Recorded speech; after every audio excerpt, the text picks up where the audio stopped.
Hey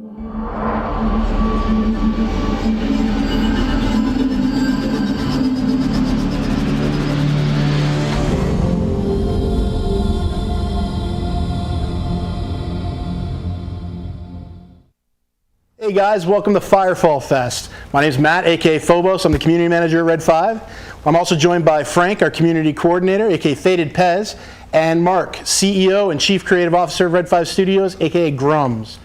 Today we're celebrating Firefall Fest. For the next week, we've got some crazy stuff happening. Mark, tell us a little bit about Firefall Fest. Why are we here? You know, we're here because it's just a week-long celebration of Firefall. We're doing a bunch of celebrities are coming by. We are kicking off this morning with Athene and Reese. Yeah, they're awesome. And we might have a guest star also from Athene's side on some special videos that he prepared for us. But all through the week, we have a bunch of celebrities, including later today, we have Will Wheaton and Felicia Day. Yeah, so that's the big thing, is that we've got 2 shows a day, so 3 hours each from 10 to 1. We've got this morning show, which is going to be Athene and Reese today, and then we're going to take a 2-hour break, and then we'll come back at 3 o'clock with Will Wheaton and Felicia Day. So 6 hours of Firefall for the next 6 days. It's pretty crazy.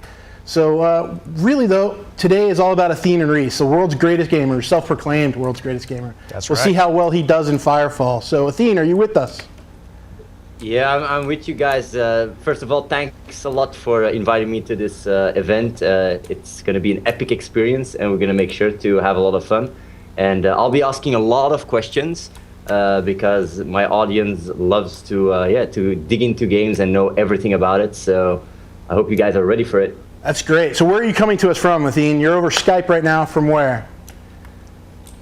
I'm Skyping right now from Belgium, and basically I was also, like you guys also asked me to fly over, but we have such a busy schedule. But either way, it's really awesome to be here and be able to. We also did an interview at Gamescom, and we get to meet each other. I also want to say, like the CEO is doing a lot of work for gamers. League for Gamers, we're big fans. We're big fans of that, and like I've already tried a little bit the game, and I'll be really honest, it plays amazing. The feel of the game is amazing, and I'm not the kind of guy that would say that if it's not the case. I'm very, very, I'm very honest. And so far the game is very simple. I think hard to master, simple to play, which is the way games should be. Thank you. That's great to hear, because that's actually what we're trying to achieve. So we still got some work to do, but thank you very much for saying so. It's awesome to have you guys here, and I was hearing Reese in the background as well, correct?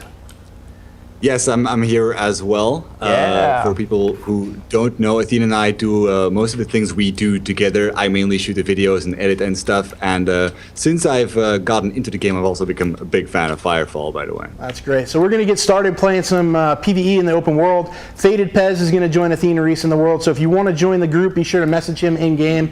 He'll send an invite out to 2 people, and then we'll switch it up later. So be sure to start that process now. Actually, we have room for 3. We have room for 3. Okay, so 3 people can join Athene and Faded Pez in the game right now. But before we get to that, Athene, you've been working on a charity most recently. Tell us a little bit about that. What are you doing? So yeah, basically, gaming for good is what drives me day in, day out. And we actually raised $1 million for Save the Congratulations. For the Horn of Africa. It's just amazing how the gaming community can come together and actually make a huge difference, saving children's lives across the globe. And I also want to give a big shout out to you guys, because you guys are also going to help out them kids. And basically the way I did it with Operation Sharecraft is basically through fundraiser, and people can start their own, their own fundraising campaign, where all donations go straight to save the children. And by doing so, it's very social, it's very interactive. People can actually compete with each other, and that's what gamers love to do. And I think that's also one of the reasons we managed to raise so much, because people were actually competing against each other to be on the top of the leaderboard. And we have handed out about $40,000 of Razer gear in the event. So that's great. Razer's a great sponsor. They're sponsoring Firefall Fest along with AMD. We've got some great prizes to give away. We'll be doing that every hour today as well. They're a great sponsor to be working with. So tell me a little bit more about one of the prizes. Go ahead, One of the Reese. prizes you guys are giving out is actually the mouse that Athene uses all the time. It's the Razer Taipan. I'll show it. I'll show it. There you go, guys. You can That's win actually this. nice. If I'm correct, I think that's what you guys are giving out. Yes, we are giving Taipans away, You as can well win as a some lot of keyboards Razer gear. and blades even. So the Yep. new Razer Blade laptops we're giving away. So Kick-ass that's gonna be Razer pretty blades. Oh, wow. That's What? awesome. You're giving blades away? Awesome. It seems like now you're disappointed you didn't come out, aren't you? I don't think hosts are eligible. So tell me a little bit more about the charity, though. Who does it benefit? Who are we actually giving money to? So basically, what happens is it all goes straight to Save the Children. Save the Children is one of the most reputable charities in the world, have 100 years of experience, and are extremely effective. I've actually went on the field with Save the Children in Mali, but the money the money that you guys are donating is going to West Africa, and what I did for Operation Sharecraft, the $1 million, was for East Africa. That's great. Yeah, basically the money just goes to projects. It's not just like feeding kids. They like Save the Children is much more experienced than me in when it comes to charity, doing charity. And yeah, they have projects running for education, for malnutrition, for yeah, like also for how do you say it? Education and like a long-term agriculture and stuff like that. Yes. Oh, So great. we actually have a whole series of videos on our channel, of which we're still putting almost every day a video online, documenting all the things we experienced, visiting them on the field, and going really in detail about how they do things. So if anyone wants to donate and they want to, they want to be really sure that the money is spent in a way that they would agree with, they can look at all that and they can get a very in-depth feel for it. That's great, guys. Yeah, like we are all about transparency and making sure things go as well as possible. And on the other hand, if you guys have any suggestions, we are not working for Save the Children. We're completely independent. And if there is anything like we'd love, like we're very active oriented, and yeah, we love to just game for good. And if there's other projects that are really interesting, we'd love to put our forces and help out. It's so great to see people supporting these causes. So, especially gamers in general, the community is so great and so willing to put time, money, effort behind these causes. It's great to see you guys working on something like this. The Some more internet information, rocks. please check out Athene's channel. Find some more information. Support your all the charities out there. There's multiples to do, but also Saving the Children. Be sure to donate some time, money, whatever you guys can, prizes, anything you can do to help this out. Upsharecraft, like if people want to donate right now, they can go to Upsharecraft and donate. You can even start your own, compete on leaderboards, and we give out prizes now and again to people that donate. That's great. So, Athene, tell me a little bit about yourself, though. How did you get involved in being a broadcaster, being online, being a live streamer? What got you started?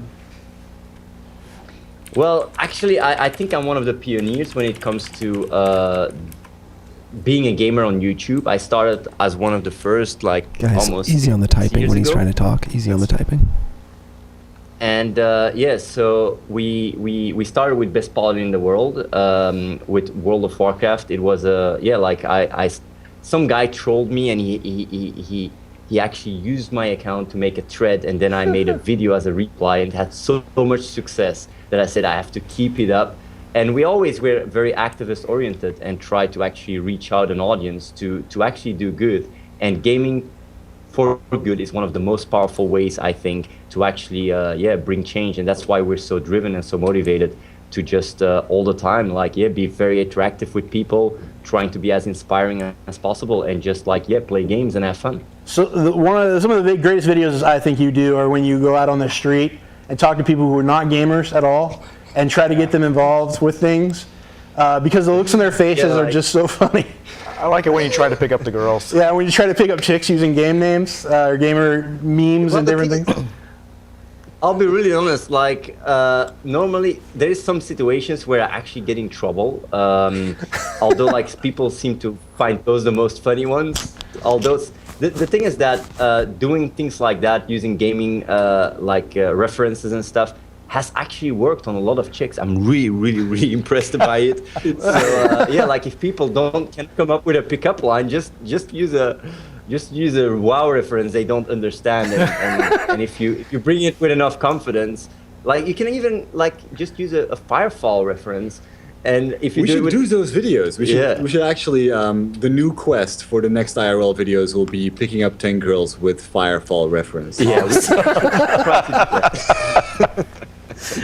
That's quite the challenge. I'm gonna be interested to watch that one. So we're gonna take a quick break here, but then when we come back, we'll hop into game with Athene. And who do we bring on board? I can't see their names. Oh. So I got the We got Sambasti, Urban Cohort. Kron, and Urban Cohort that are going to be joining Athene and Faded Pez in game. All right. Don't forget, guys, Founders Packs. If you purchase a Founders Pack today and through Firefall Fest, you get immediate access to the beta, which means that you can play along with Athene, along with Will Wheaton, along with Felicia Day, Nathan Fillion, Day 9, live on 3. Oh my God, we have so many people coming this week. It's going to be insane. So be sure to purchase those Founders Packs at beta.firefallthegame.com/founders, or you can click on any of the banner advertisements all over the websites. Be sure to pick those up because you get awesome, great things with it and immediate beta access so you can join us in game. And I think that's it. So enjoy.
After I finished up working on World of Warcraft, it took me about 6 months before I realized that I really wanted to do something a little different. I wanted to take this huge persistent world idea and the idea of 1,000 players playing together and bring it more to an action format. And with Firefall, we wanted more of this sandbox approach. I mean, we got rid of levels, we let you roam anywhere in the world and fight anything you want to do, explore every nook and cranny, and get rewarded for doing it. And to have different dynamic events unfolding in the world that you can follow basically in a non-linear fashion. I wanted to be more organic. I wanted the players to go ahead and explore. And since there's no levels, we can open up the whole territory to you. You can go where you want. And we wanted to discover the world organically so that when you arrive at an area, suddenly there's dynamic events unfolding in front of you and you can choose to participate in them, and they're different depending on where you go. Now, what sort of things can you do? Well, obviously there's regular sort of missions where you go out and you have to like push back a hisser nest, or you have to defend an area or convoy resources from one town to another. But there's also a special type of event that we call an on-demand dynamic event. And the main one right now in beta is called the Thumper. And the Thumper is this big mining drill that you call in from basically a dropship. And it lands wherever you've surveyed the land and found resources and starts drilling. And all these monsters start attacking you like Starship Troopers style. And you have to defend it so that the drill doesn't blow up and you can get the resources back. So what do you do with these resources? Well, you make stuff. And like I said before, you can make battle frame improvements to give your character more options in battle, different abilities, different armor, different reload speeds for your weapons. But you can also take these resources and basically use them to tweak the stats and the actual variables of your gear. So there's rarer resources and there's more common resources. And you can find some really rare stuff. And because it's a dynamic world, it may not ever appear there again. And if you put that into your gear, you're going to find that you've got certain stats and abilities that you can't get anywhere else. I really want players to play Firefall and go, gee, that's really opened my eyes. It's like I thought that MMOs had to be a certain way, but this is so much freer. This is so much more dynamic, and it doesn't feel like the world is going to be the same every time I log into it. And I always have something new to do. And what I'm experiencing may be very different from my friend's experience in the game.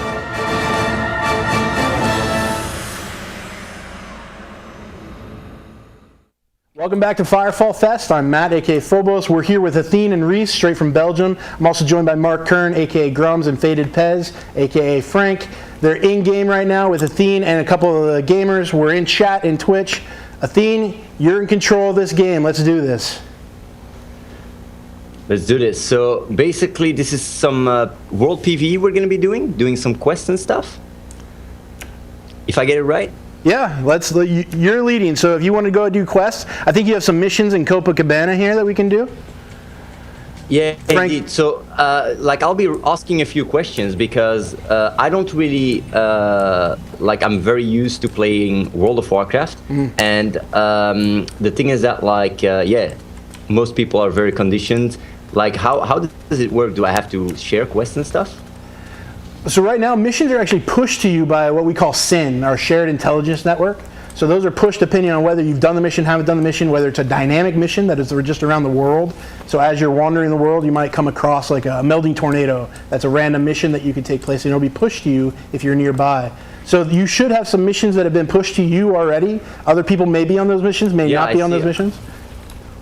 Yeah, and so basically I can share them through that, like I can share it to the dynamic sharing? Yeah, you actually don't have to share it manually. Just adventure together, and if you guys are on the same quest, it'll just work out. So are you on the water valve one? Is that what you're doing now? I'm right now doing an objective. Yep. I'm just following on the map what's going on. Like I don't know if I need to follow certain quests or what quests I should prioritize. Well, you're only going to get one at a time because we use something that sort of manages your quest. So it's only going to give you one thing to do at a time. It's a little bit different for each person. So since you can have multiple quests. It's not like you build up a quest log and then run. There's no quest hubs in Firefall. There's not like you're not going from one place to another, just continuing to complete the missions. It's a dynamic open world, things that are constantly changing, constantly happening, and so it's important that the player knows what's happening in the world so they can go and do a mission. So we push missions to you based on what's happening. These early missions are really to get you into the game, to learn what's going on, and after that you'll just randomly get things. The Chosen might be attacking Copacabana, you'll get pushed that mission to go defend. There might be something may have taken over a watchtower and you need to go defend that. There might be a down thumper that you need to take care of. So as you wander around the world, they just alert you to these things happening. You can choose to do them, you can choose not to do them. It's completely up to you. But the idea is not to build up a whole log of quests and then just knock them out and move on to the next. I actually like that idea a lot. I mean, I don't really like that much having like a quest log and all that stuff. So this dynamic, like I said, even Reese was playing the game, and sometimes you just get random stuff in random events, and then you see suddenly people coming together dynamically to actually complete stuff. Exactly. It's, yeah, in my opinion, much more what an MMO should be about. Yeah. For the people watching, because some people don't know Firefall at all, this is a free-to-play MMO, if I got it right. Yeah, it's a free-to-play MMO shooter. So the shooter is very important. We are a full Twitch-based shooter. So yeah, this is actually, isn't this like the first shooter MMO on the market? I think there's been other types. Some of them tend to be more like hybrids, where they put like one in, part RPG and part shooter together. And we looked at hybrids, and we said, hey, if we've got a circle of, RPG gamers here and a circle of shooter players here, where they intersect, we call that the circle of suck. So basically, we don't believe in hybrids. Hybrids don't work. So we went full shooter. We said, let's do a shooter first, and then add the MMO elements that actually make sense on top of that. Yeah, I see.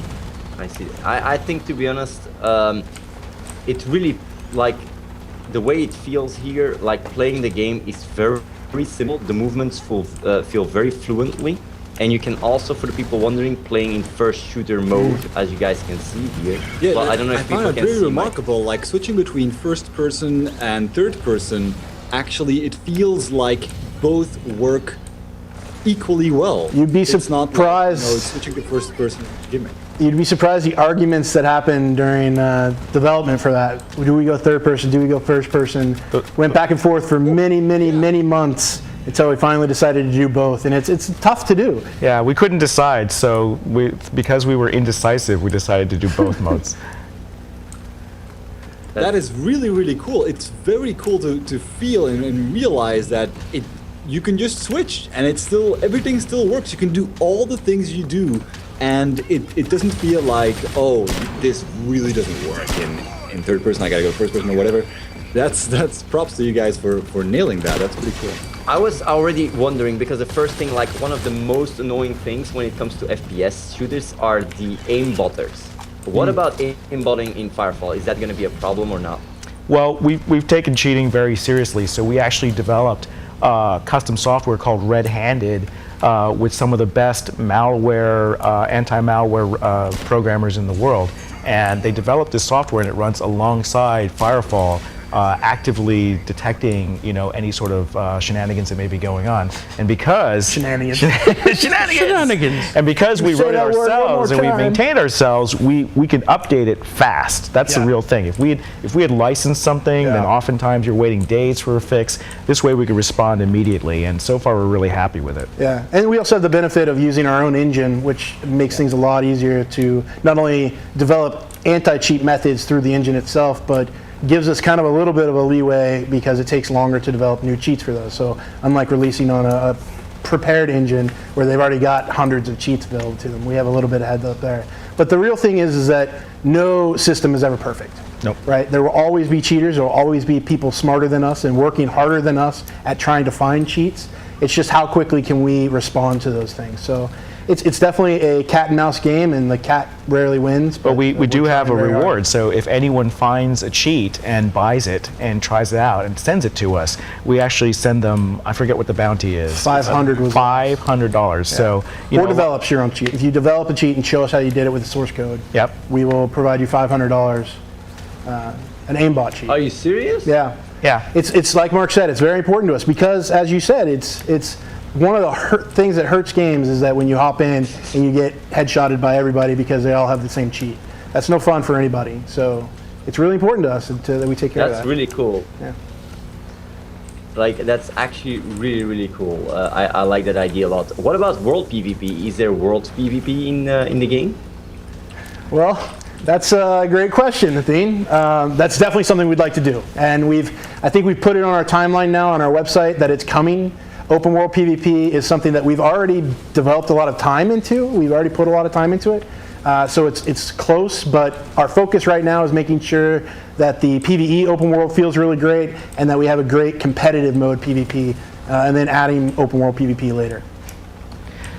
Yeah, Because, like, our whole timeline is right on firefallthegame.com/game, Yeah. and you'll see that we basically publish everything that we're going to do, and we open the store, and now we're getting ready for a big PvE content push, and we lay it all out for you when you can expect updates. It's a living, breathing game, And what's kind of cool is we really actively involve our beta testers with it. We include them in creating the game. Yeah, we like to call it, community-driven development, that we really want to make sure that we listen to the feedback and then make changes based on that feedback. We've gone through some massive iterations just in the last few months about our core gameplay, and there's still questions involving that we're still trying to work out and figure out.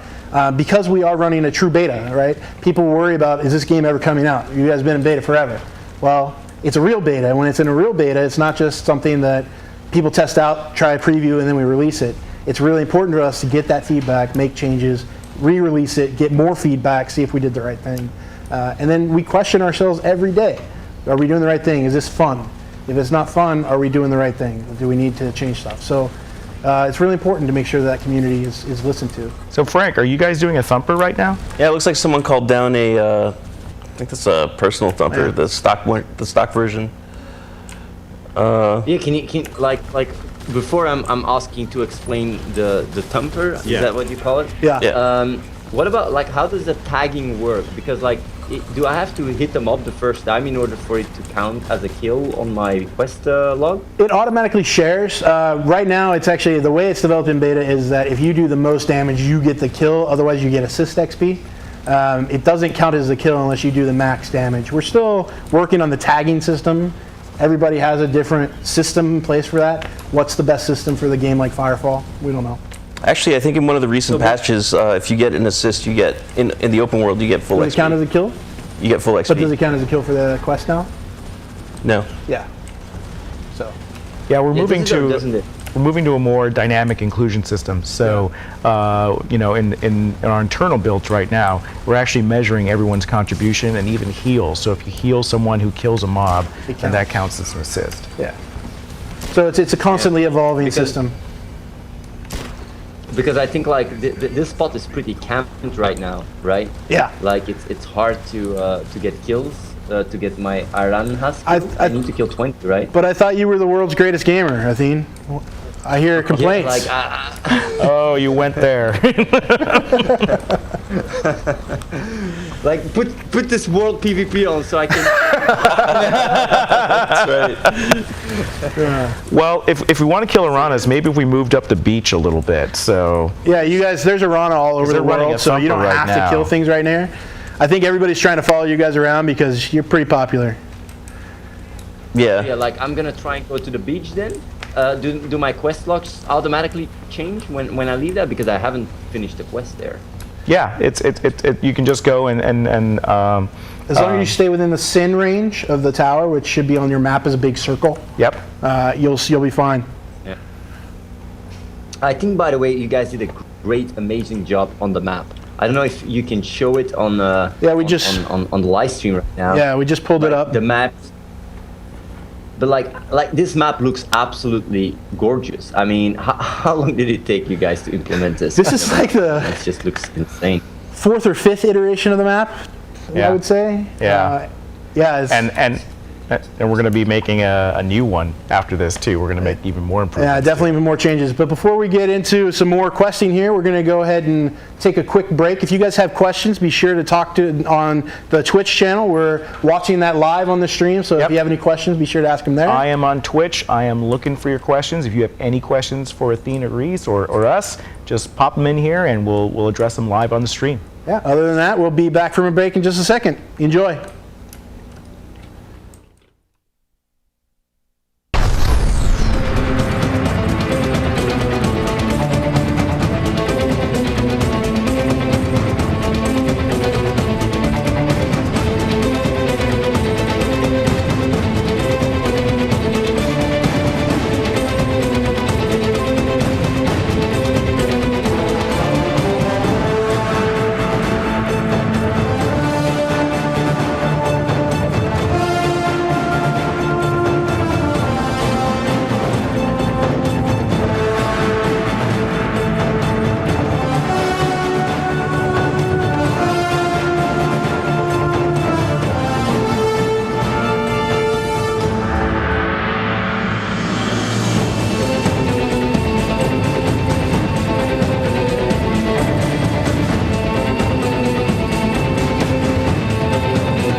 landmines and deployable turrets online. Okay, pack up and regroup at drop site.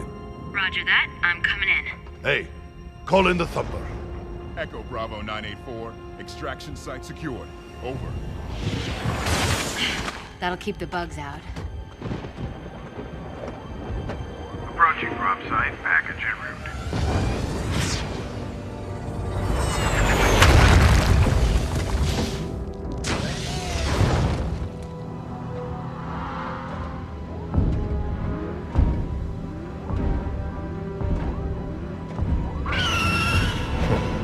Right on schedule.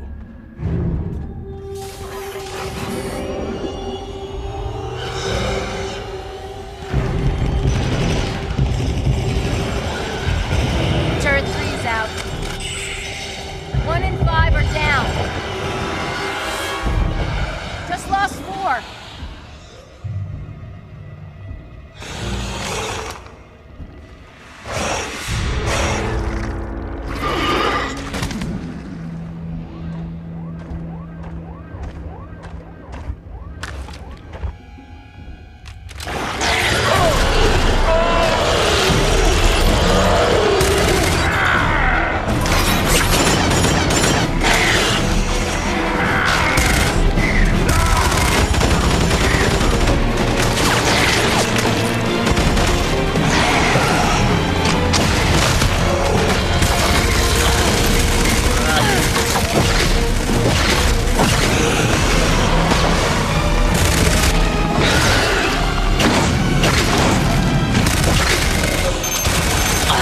I'm out!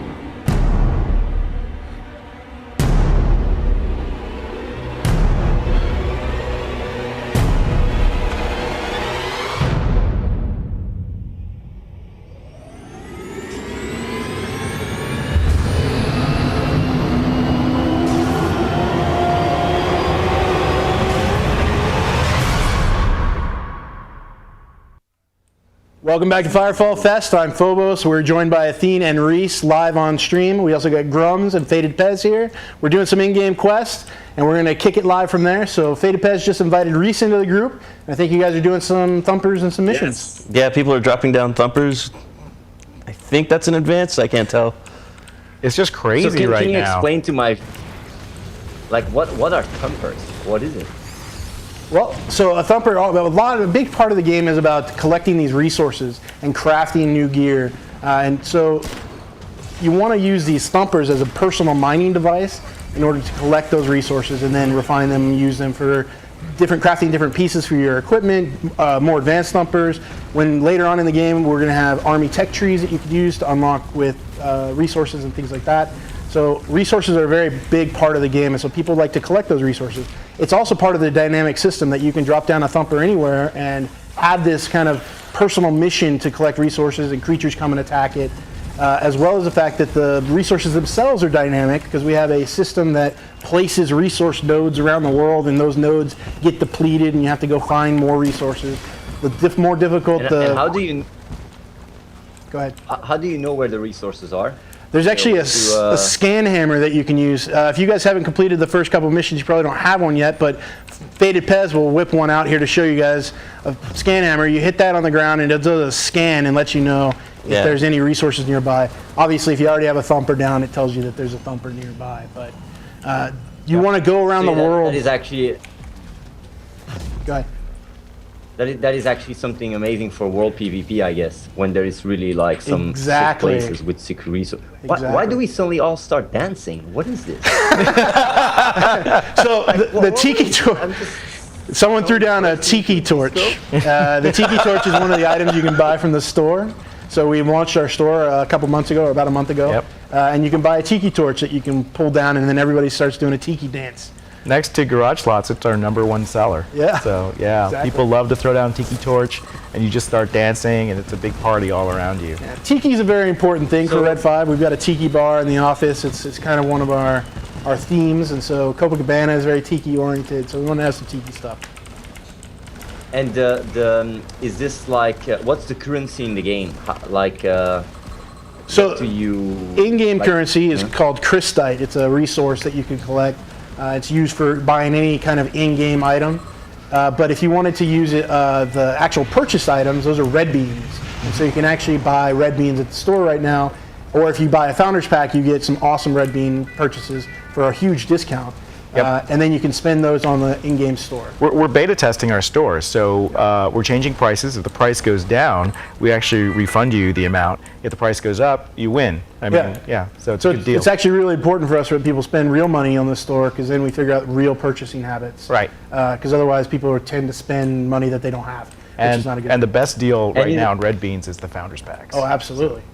Especially the Commander Pack. You get $120 worth of red beans. Yep, and those cool bikes. I don't know if you guys can see them, but the bikes on screen here come with the commander level. Yeah, the chopper version of the LGV comes at Commander level. The LGVs look awesome, by the way, and Athene's mom really likes it. So we heard. I think we're gonna get to see some of that.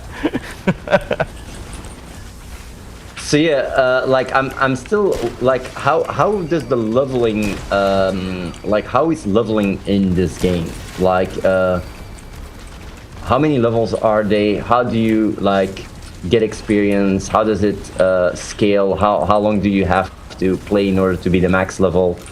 Like how does experience work? We have a couple of, we actually got rid of levels. We used to have them in the game, but thanks to all the beta feedback, they said, listen, we want more horizontal type feeling. We want to be able to kind of pick and choose our destinies. So, Frank, if you pull up well, you're going to die if you stop. That's fine, whatever.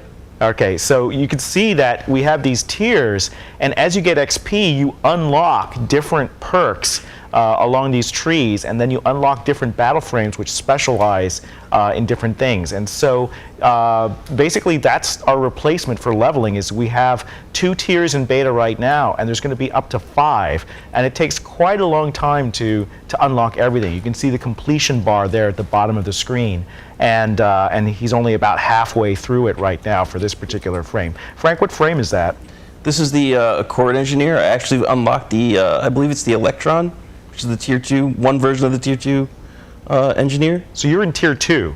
Yes. So in Tier 2, one important difference is that when you unlock it, you get the standard equipment for it, but you can also craft better or customized versions of that with the resources in the game. So the quality of the resource determines what the stats are on the item that you're crafting. And there are thousands of qualities. And because the resource system is dynamic, if you get a really high quality item, you'll want to make sure you mine it out because it may not appear again for some time. Hoarding. And so somebody brought up in chat, I think it was Existence, that is there going to be trading in an auction house in the game? And that's definitely something we want to put in. Yeah. There's obviously some anti-fraud things that need to go in place first before we can get that in. But trading is a big thing in our game. And on our feedback system that we use, User Voice, it's one of the top voted things. So it's definitely on our priority list. But unfortunately, there's some things before that can happen. But resources, we want you to hoard these resources when you find that special mother lode, so that you can then wait for it the price to get really, really high on that, and then sell it on the auction house for some major money. And really focus on, I want to be a miner rather than a combat guy, and I really want to focus on finding these resources, tech my stuff out, and have these customization options. Yeah, the thumpers actually, you can tech them up. You can unlock higher grades of thumpers, and they give you more valuable ore or pure crystite hybrids that you can mine. So how does the itemization work? Can you like get different weapons and stuff? Yeah, so part of the tech tree is you're unlocking new weapons. You choose by spending your XP on the tech tree. You buy a new weapon, a new ability, improved jump jets, whatever you choose along that tech tree. So basically the experience is like a currency where you can buy upgrades with. Exactly. And so that's really a cool thing. In Tier 1, you can just buy the standard equipment like Mark was talking about. In Tier 2, you get the standard equipment, and then you can go out and craft based on that standard equipment. So you can really customize your battle frame. And what about like being competitive in PvP? Will people that have like more things unlocked destroy you, or can you actually compete if you're within a tier? We try to keep it within a tier that it's more horizontal progression. You do get a slight vertical progression out of it, but nowhere near a normal MMO. We don't want to have that exponential increase in power as a player grows. So it's more of like a, you know, your skill really makes the difference. Yeah. I mean, it's really Twitch based. Some people wonder, well, how much of this is dice rolling in the background? None. And it's none. It's really just about your personal skill with the mouse and keyboard. Yeah. So you will get better equipment, but we limit PvP to within a tier. So tier 2s go up against tier 2s and tier 1s go up against tier 1s. That way you don't have that tier 2 coming in with badass equipment. How many tiers do you have in total? Right now we have 2. We've shown 3. The third tier isn't coming online just yet. The progression system is one of those things that we're getting a lot of feedback on, and that we really want to make sure we get right, because that is the core of our gameplay. So we're still tweaking that. We don't want to release too much of it until we really understand how does this work and how do we want it to be fun. Yeah, we really think it's a new way of making games. So instead of like creating a huge game and then just releasing it suddenly and seeing if you have anything that works. What we really wanted to do was to incrementally actually show features that maybe aren't even finished yet. Maybe they might even have placeholder graphics. And if they were to, and so that we can get it out to users, get early feedback in time to make changes. And we've been doing that all through beta. Yeah. Yeah, we've had some male voices on female characters. We've had tires dropping instead of loot. We've done a lot with placeholder items, and sometimes it creates a funny situation, but it's really important to get that feature in there so that it's at least testable, so that we can figure out what's fun and what's not fun. One of the things that I found truly remarkable when I got into it was that I am very much an explorer. I love exploring, especially in an MMO with a very big open world.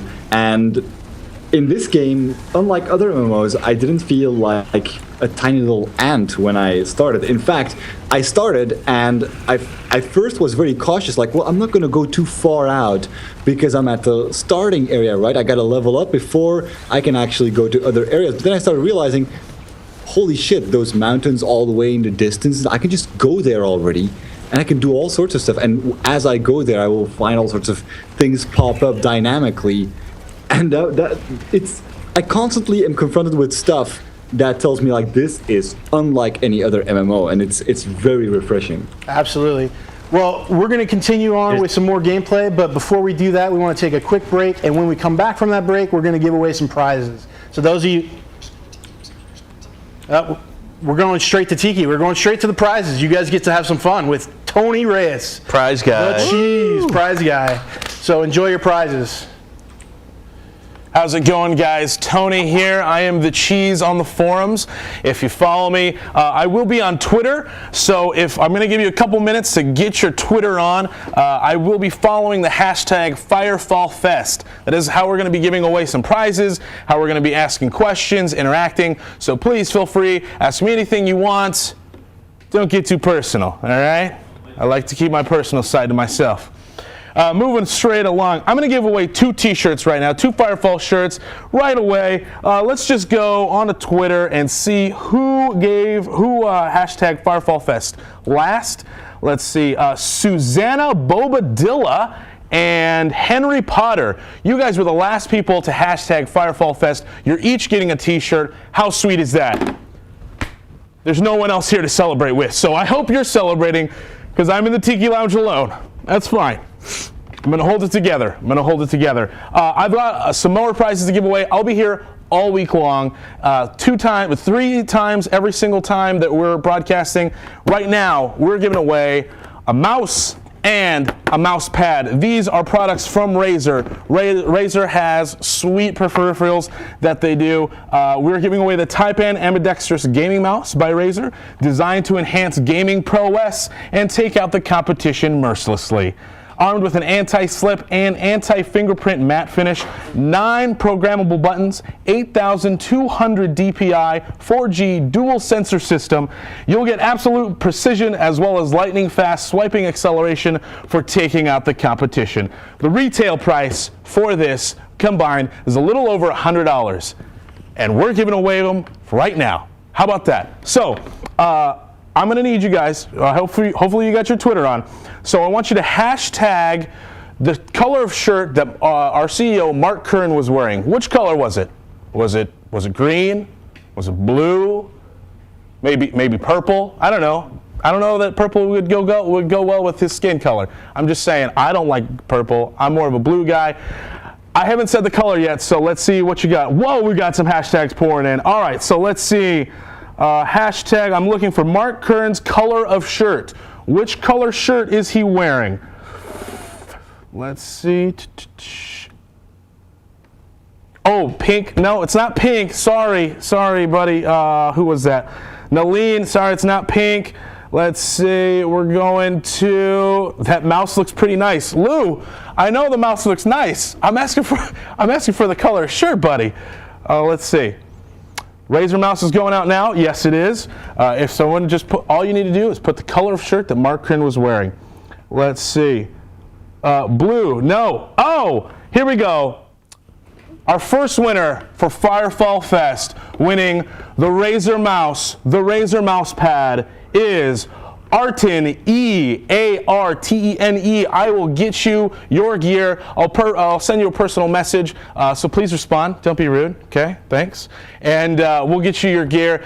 Congratulations. The Tapen, it's an awesome mouse. We use it. I use this mouse. And the mouse pad, I'm pretty jealous about this mouse pad. It's pretty sweet. So, once again, I will be here all week long. Please follow me on Twitter, @TonyRay. I'll be answering all your questions. I'm live tweeting because other than the few minutes that I get to give away prizes, I'm just sitting here. So, we'll be chatting it up all day long, all week.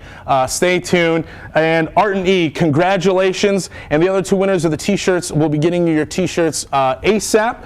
And stay tuned another hour from now, and I'll be giving away another couple t-shirts and some founder packages. How about that? And keep in mind, throughout this entire week, the founder packages, when you get a founder package, you will also be getting every single day a different decal for your founder, for your battle frames. So that's pretty sweet. That's all I got for right now, and I'll be back in about an hour to give away those founder packages, another couple t-shirts, and I got something really sweet coming up at the very end of the broadcast. Thank you so much. We'll be going out for a break.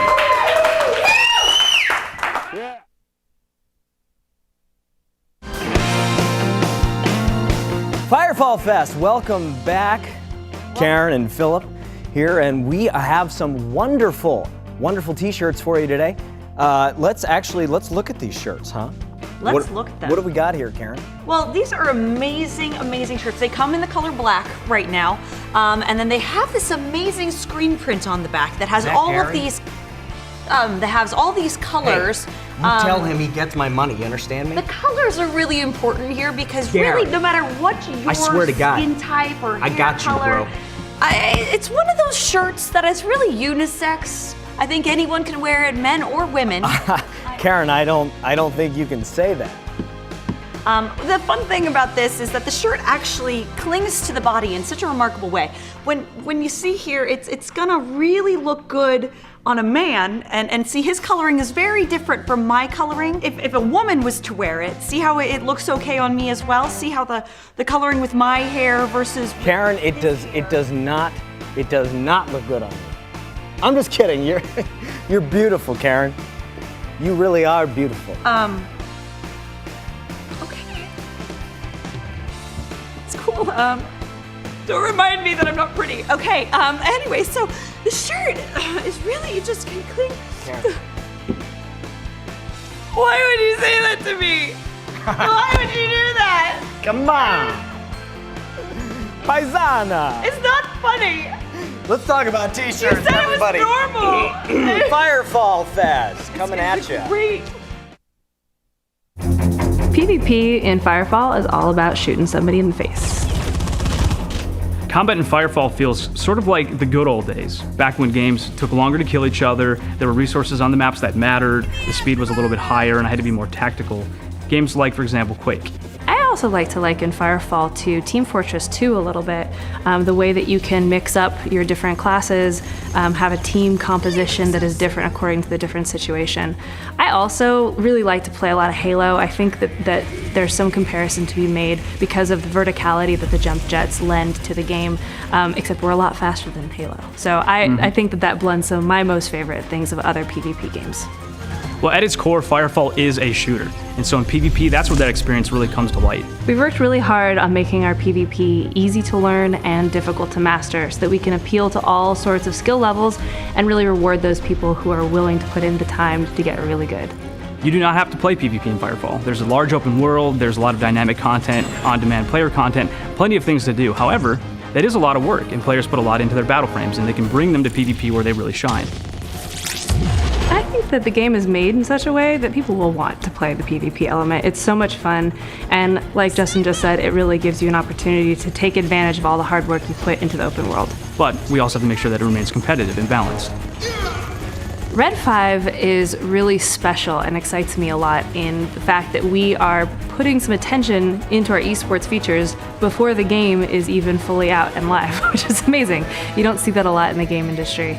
We've already provided an esports toolkit which provides a broadcast mode and an observer mode, which makes the game so much fun to watch, which is really a key thing to esports. You want to be able to see your elite players playing at that elite level and have everybody be able to watch it and appreciate it. And as we've seen in a lot of other games, the esports players, all their skills sort of trickle down, whether it's through streams or YouTube videos or whatever. It gives the lower skilled players a way to practice, a way to learn, and to elevate themselves. In the future, we're looking forward to definitely putting some objective-based modes into our PvP experience. We think that'll help it with the esports. We know that a lot of those competitive players love to see the objectives, and we plan on delivering that in the future. There will be open world PvP in Firefall. And what we're doing right now is essentially using the battlegrounds and the esports to tune and to balance our PvP to make it fun on a lower level, on a nitty-gritty level, so that it's ready for open world combat at a larger scale.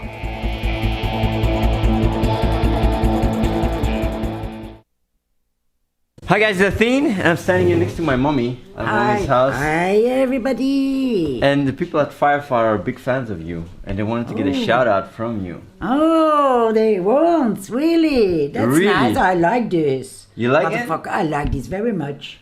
Like, you have You to know, tell I'm more Firefall. popular than you are. Yeah, you are. Because I'm the mother of Athene. I'm the mother of Athene. So like... At Firefall, yes, I heard about that. It's very amazing, really. A very, very good job that you do there, motherfucker. You know that the CEO is actually doing a lot of good stuff for the gamers? Yeah. His name is Mark. Mark. Oh, he's an American. Yeah. How old is he? I don't know. I don't know. Is he handsome? He used to be the team lead for World of Warcraft, so he has he's an industry veteran, you know, he's like a guy who has a lot of experience. Yeah, well, maybe we can meet each other, huh? Meet. He can come here. I can make broccoli soup for him. Oh, like Mark, if you're watching this video, my mom is inviting you for some So are broccoli you gonna soup. watch this video? I make it for him, motherfucker. I don't talk for nothing. For you, Teen, I always see you, but Mark, hey, Mark. Firefall. Oh yes. I'm gonna play the game. I'm gonna play the game. I'm gonna play the game. You're gonna too. play the game as I'm well? gonna play the game too. So, like, Mark, Yeah. if you're watching, you have to hook her up with a beta key. He gonna hook me up. Yes, he's gonna hook you up. Well, yes, I'm gonna play the game.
After I finished up working on World of Warcraft, it took me about 6 months before I realized that I really wanted to do something a little different.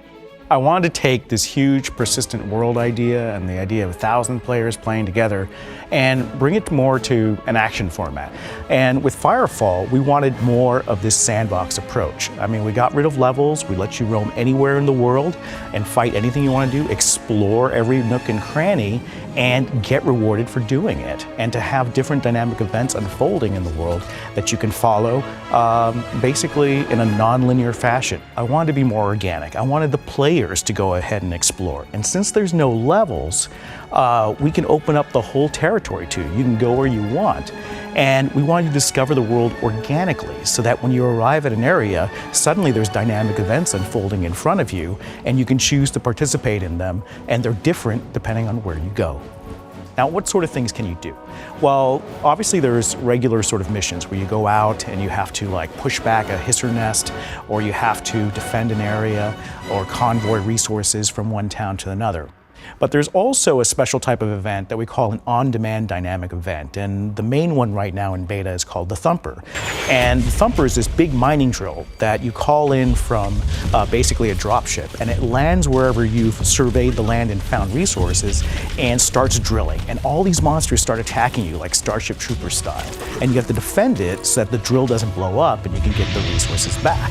So what do you do with these resources? Well, you make stuff. And like I said before, you can make battle frame improvements to give your character more options in battle, different abilities, different armor, different reload speeds for your weapons. But you can also take these resources and basically use them to tweak the stats and the actual variables of your gear. So there's rarer resources and there's more common resources. And you can find some really rare stuff. And because it's a dynamic world, it may not ever appear there again. And if you put that into your gear, you're going to find that you've got certain stats and abilities that you can't get anywhere else. I really want players to play Firefall and go, gee, that's really opened my eyes. It's like I thought that MMOs had to be a certain way, but this is so much freer. This is so much more dynamic, and it doesn't feel like the world is going to be the same every time I log into it. And I always have something new to do. And what I'm experiencing may be very different from my friend's experience in the game.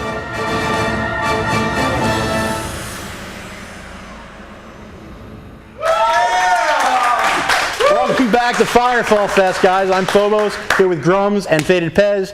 On the Skype channel is also Athene and Reese, coming to us live from Belgium. We're here today for a 6-week-long festival of Firefall. So this morning is all about Athene and Reese for the next 2 hours left in this show. After that, we got Will Wheaton and Felicia Day coming at 3 o'clock? 3 p.m. Pacific, so be sure to come back and join us. Before we hop back into the game, though, I just want to remind people that we are selling Founders Pack, which gives you immediate access to the game. Play right now. Play right now with Athene and Reese. We've been rotating people in and out with Beta Pez. Yeah, we also have like 600 people following us around. So what's another one? You come on, please crash our servers. It's a beta, right? Let's have some fun. So don't forget, you can find those at beta.firefallthegame.com/founders. Pick up your Founders Pack, get some free awesome red beans, some LGVs, masks, all kinds of crazy stuff. So check that out, guys. But now we'll take it back into Athene and Reese. What are you guys doing right now? Hi guys, I'm doing some questing here, and yeah, I managed to get like all the resources and kill do the first few quests, and I got to build something. Yeah, I'm actually questing here a little bit, and the questing experience is much different than in World of Warcraft. There is no like quest log or something. It's very dynamic, and yeah, I'm here asking a lot of questions and checking out the game, and I'm liking it a lot. How do people actually get access to the beta, if I may ask? So they could either purchase Founders Pack, as we just mentioned, which will give them immediate access, or you can sign up on firefallthegame.com, and we send out invite waves occasionally. We also give out invites to our community to give out. There are some people in the Twitch stream right now giving out beta keys that they've earned. There are also people on Twitter, Facebook, the Firefall channel on globalgamers.net. and on the forums. So it's pretty easy to get a key if you really, really want one. Make some friends, and That's you'll the other definitely thing get is that, you know, people who are in the beta get friend invite keys that they Absolutely. can send out. And if you buy a Founders Pack, you also get a Tiki Mask that you can give out to So your you get a really awesome one, and then you get ensign ones to give away to everybody if you purchase a lieutenant or a commander pack, which is pretty cool because you can all cruise around the world with your Tiki masks looking like crazy people. on your bike. Well, one of you can be on a bike. On the best one. And the best one can be on the bike. Plus, the other thing that we want to do, because you notice that all these things are about social gameplay, so that we really want to make sure that Firefall feels like a social game. And so they'll not only do the beta keys lead towards that, because you invite your friends, and once you have friends in the game, you could actually enjoy gameplay with your friends. We have the masks that you can give away, but also with the Founders Packs, you share the XP boost that you get. So as a commander, you get a 15% XP boost, but anyone that squads with you gets a 10% XP boost. You guys may see that actually by grouping with Faded Pez, because he is a commander. So all these social pieces really tie together to make sure that you have fun playing with your friends. That's really I really like the way the experience share. Like also with when I queued for PvP, like the more parts you queue, the more experience you gain. Yeah. Rather than having some kind of I actually like that concept a lot, to be honest, because it doesn't force you, like if for example you only like a few BGs or like a few instances, or I don't know how they call it in Firefall, you can actually just pick the ones you like and still get a bonus because you're picking more than one, which is really awesome. Exactly, and that helps us really make sure that people are able to play what they want. We'll hop into some PvP later, I think, and see what the world's greatest gamer can do in a head-on-head. Yeah, so if you want to shoot the world's greatest gamer, now's the time to log into the game. Yeah, absolutely. Because I'm going to be shoutcasting that, and you damn well sure I'm going to be pointing out all of Athene's mistakes. So how many? What's the server capacity of one server? So we want Firefall to support in the open world hundreds of players. So we're working towards that. We keep it limited for beta just because we want it to grow, but our goal is hundreds of players in the open world, thousands of players for open world PvP, and then in the arena-based games, we have 5v5, 10v10, and 15 versus 15.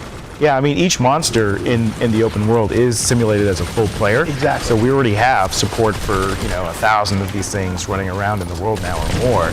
And when we do open world PvP, we just replace those monsters with players. Exactly. So we built the engine from the ground up to just handle massive amounts of objects. There's real physics in the game, so you see knockback effects, and we have abilities that push you back, and it's all real. Yeah, we've done a lot to our world. I mean, just the fact that the world is actually built on a 1/10 scale planet Earth. Yep. Mark released a video on YouTube about that a while ago called Inside the Forge. I had the whole world in my hand. He had the whole world in his hands, and we sang. But how does that work? Can you elaborate on that? Yeah. That sounds absolutely insane. So in order to make sure that we had all kinds of things, so you'll notice that there's a day-night cycle. That is actually matching the day-night cycle of if the planet was 1/10 scale. You know, Matt, I'd like to take this opportunity to correct a misconception about Firefall. About 2 years ago, I actually said that the constellations were actually accurate. They're not? In the sky. And I hate to break it to you guys, but I'm sorry. I misspoke.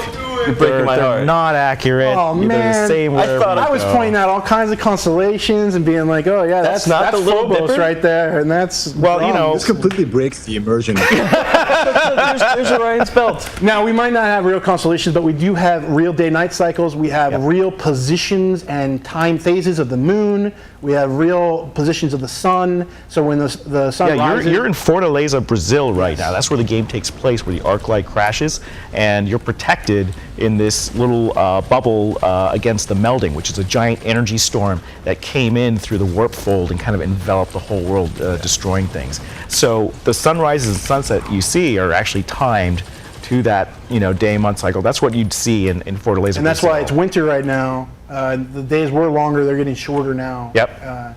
We still need to tweak the time. And our nights are very dark. That's why we gave everyone a flashlight for free. We thought about selling batteries to you, but we thought that'd be kind of mean. So. That would be wrong. It's 5 red beans for a battery. 10 red beans for a battery, yeah. Mark wants the price last 15 minutes. You say everything would be free. Yeah, it's going to cost you 40 red beans to play for an hour.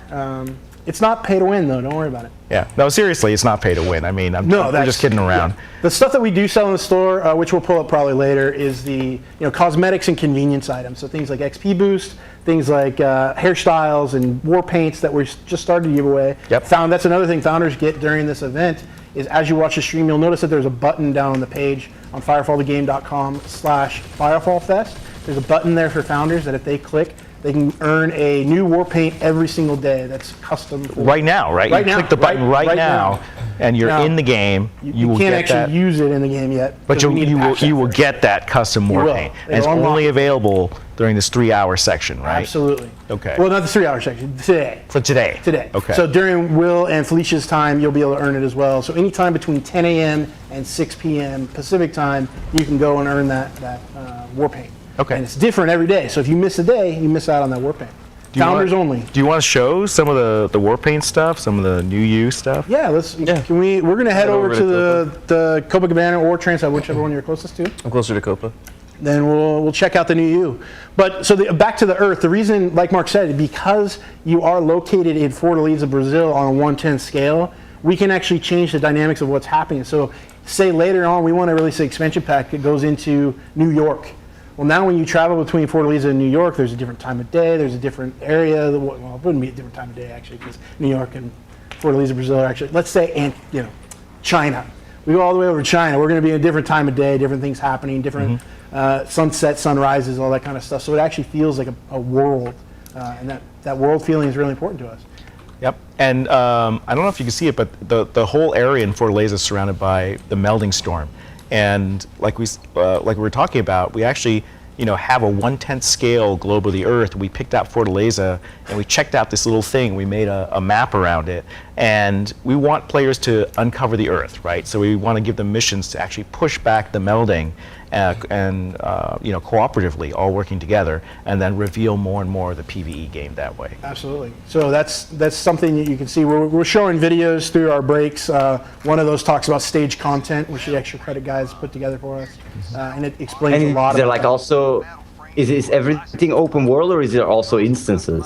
Well, so the PvP battlegrounds are instances. So they are. And what about PvE? Is there any PvE instances? Like a raid dungeon, or what? We actually have support for that. So internally, we've been developing a couple of maps that are PvE instance ones, and but you'll be seeing that released as part of our PvE content update, starting with some small ones that's sort of like our 5-man sort of encounters, and then going up from there. Yeah. But we've had test maps that we take about an hour and a half, 2 hours to play, and they've been really fun. So over time, yes, we want to release those maps to the public and to the beta testers. That's really. How representative is the current state of the game? Like, in which ways is it representative of what you guys consider, the release plan, and in which ways isn't it? Oh, we're nowhere near done. So this is a real beta, and we actually have a timeline on our website, firefallthegame.com/game, that shows you, where we are. And where we are is we started with PvP. We wanted to make sure that the shooting felt fun, and then we went into actually opening up the store and testing out our items, making sure customization works, and then we sort of tested our PvE systems with our beta testers to see how leveling felt, and leveling didn't feel as good as tiers, so we switched to tiers.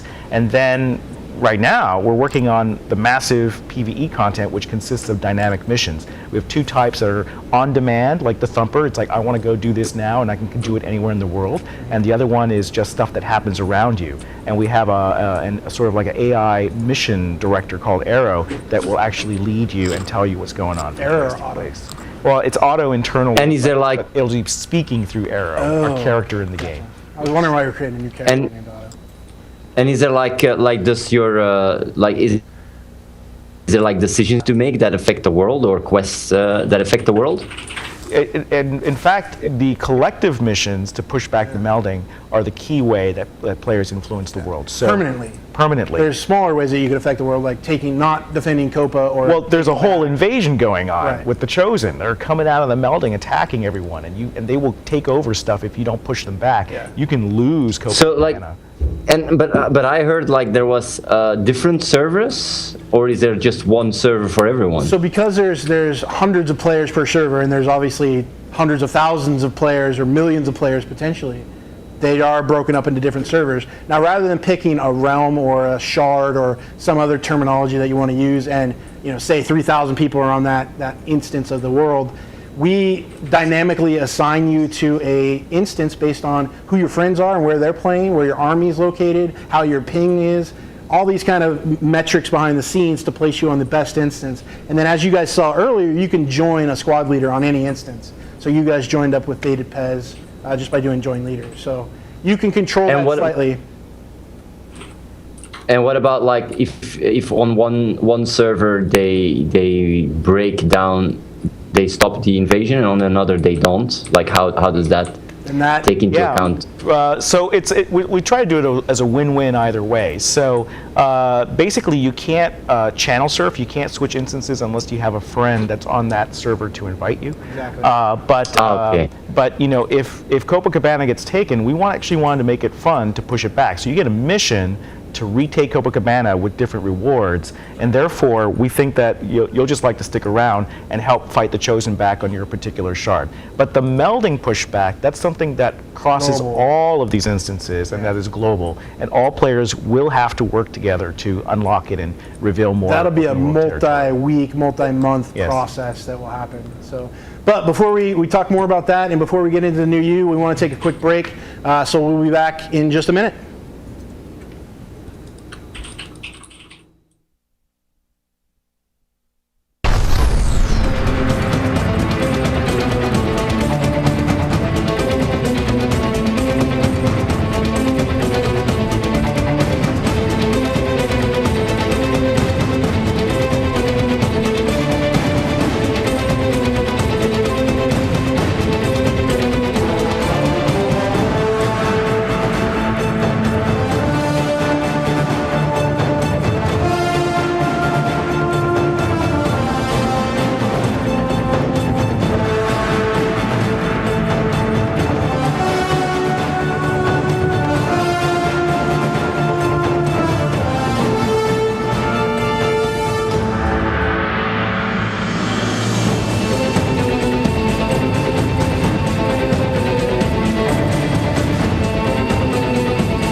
Firefall takes place in a future Earth. It's a technologically advanced Earth somewhere between Star Trek and Star Wars. It really is a world powered by a new energy source called crystite, which came from a meteor storm that devastated the Earth, nearly wiped it out.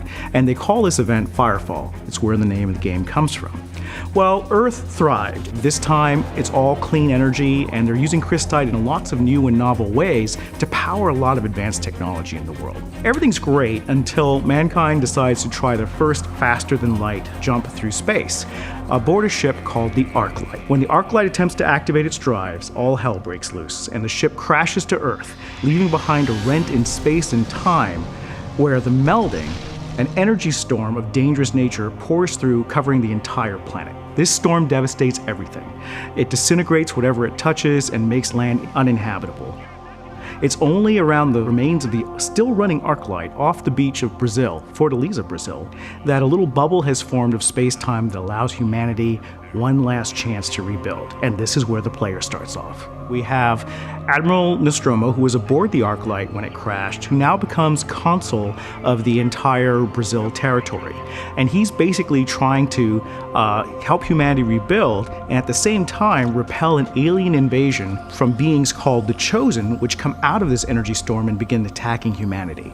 So he's got a tough job. Next to him, he also has his sort of right-hand guy, Typhon, who's part of the Hellhounds, and Morningstar, who's Typhon's lieutenant, and they're they're kind of like Nostromo's go-to team for important missions in the game, and they have an important story arc through the entire game, which the players get to be a part of. There's a campaign mission that will be in the game that unfolds over a 5-year arc. We have a serious investment in the story here. And you get to witness it as it happens. So as Typhon and Morningstar and Nostromo and the other key characters go through this epic story arc, you're part of that history. You're helping change the world.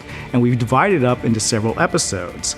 And we're going to be unveiling episode 1 here pretty soon, probably early after our first PvE milestone.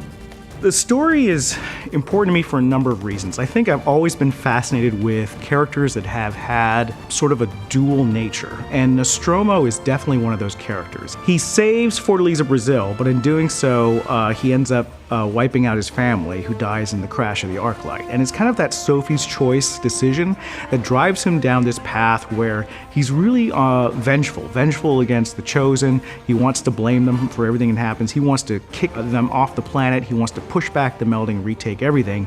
Meanwhile, humanity, has another option. There's a starship that's arriving in 4 years that could rescue them from the only other colony that humanity's ever colonized, which is Alpha Prime. So Nostromo has a choice. Does he circle the wagons and try to stick it out until the Aegis arrives? Or does he take the war to the Chosen, which is really what he seems hell-bent on doing? And how far is he willing to take that war, and at what cost? I think these are the interesting questions, along with who are the Chosen really, and what do they want? I like dangling mysteries, big J.J. Abrams fans, so I like to keep fans guessing, and there'll be a lot of mysteries to unravel in Firefall.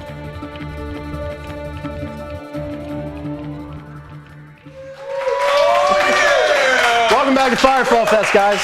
Again, Phobos Scrums, Faded Pez with Athene and Reese on Skype. We're just playing through some missions right now. We're hanging out around Copacabana. If you would like to join us in game, be sure to get your beta key. There are people giving them away in Twitch chat channel. You can also purchase a Founders Pack and get one immediately. But let's go ahead and head back into game.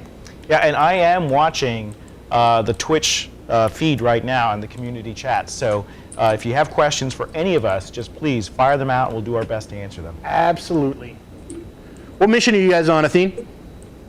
So yeah, I'm here at Finding Tiki, find Ratchet's robot companion Tiki, and I have actually no clue what to do. I'm trying to find her, but I can't find her. Like, so many people are spawning those things where I am, and it's like there's all kinds of mobs here.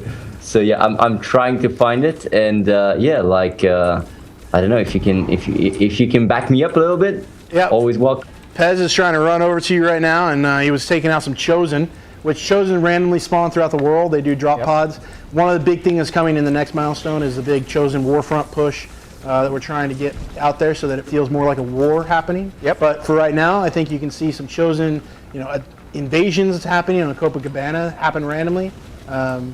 Is it still random, or do we? No, actually, they're staged out. But I mean, a lot of changes are happening right now. Yeah. We can't even follow them because the whole team. That's the thing. The difference between our current in-game or in-office build is so different than beta even right now. We have so many cool things coming after Firefall Fest. It's going to be great, honestly.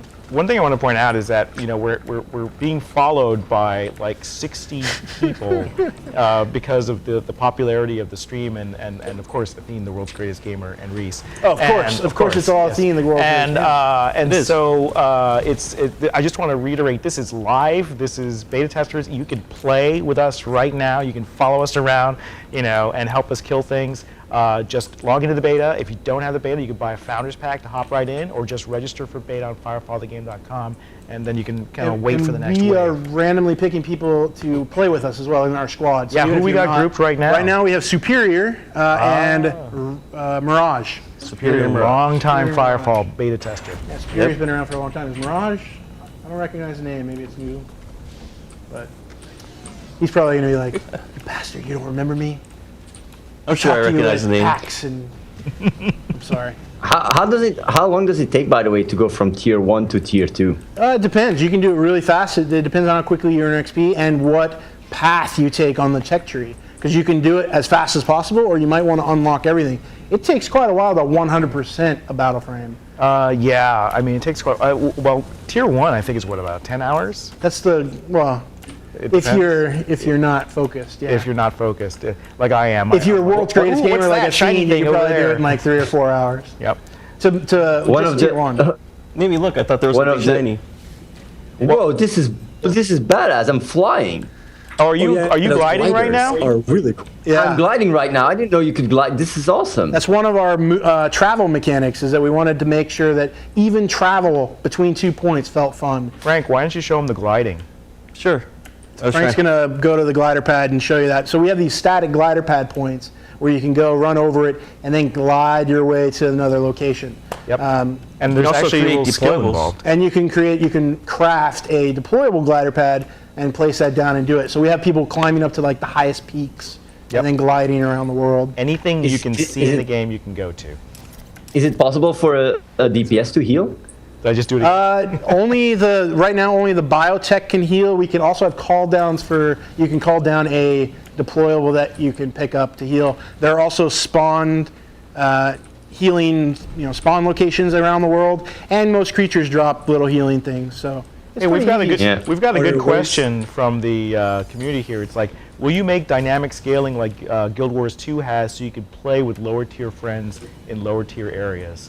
Well, one thing about Firefall is it's all horizontal. You can kind of go anywhere you want and play anywhere in the world, Yeah. and group with whatever friends you want to. Right. And the encounters right now, you control it. When you drop a thumper, you can control the level of difficulty of the thumper. Absolutely. So earlier we did a personal thumper, which was pretty easy for 5 people, and that's meant to be. It's meant to be 1 or 2 people. But then they dropped down the advanced thumper, and if we didn't have 25 people around there, it would have been a lot harder. But obviously 25 people in 1 advanced thumper is hard. Well, if we want a real challenge, we should do some melding thumping, because it's dynamic. Where you go to mine resources in the world changes depending on where you do it, and the closer you are to the melding, the better the rewards and the harder it is. Yeah. So basically, based on where you are relatively to the melder, you said, like things get harder or easier. That's pretty cool.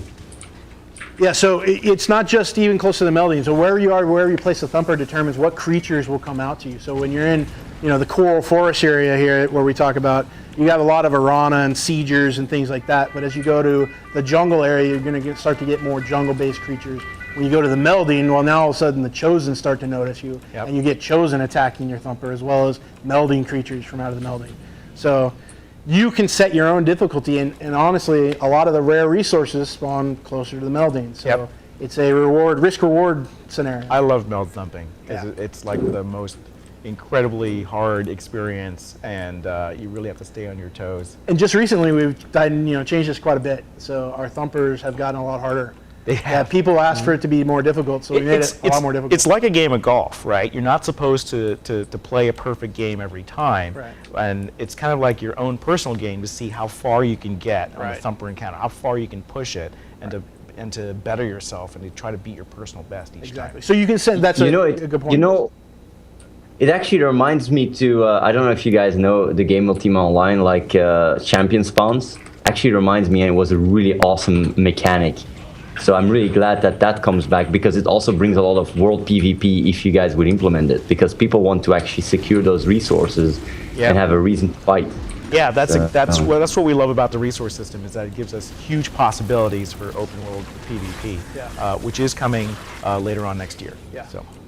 And like there is something there was like, because I love to always see how you can abuse the game mechanics, and there was something amazing about this, about Firefall, that immediately also raised a very proper abuse mechanic. Like, you can shoot from one end of the map to the other end of the map. Am I right? Because like when I shoot a bolt, like it actually goes all the way to the other side and actually causes an impact, right? It's limited. We have a limited range on the thing, but that depends on the weapon. So like the assault rifle is much shorter than even the plasma cannon if you angle it right.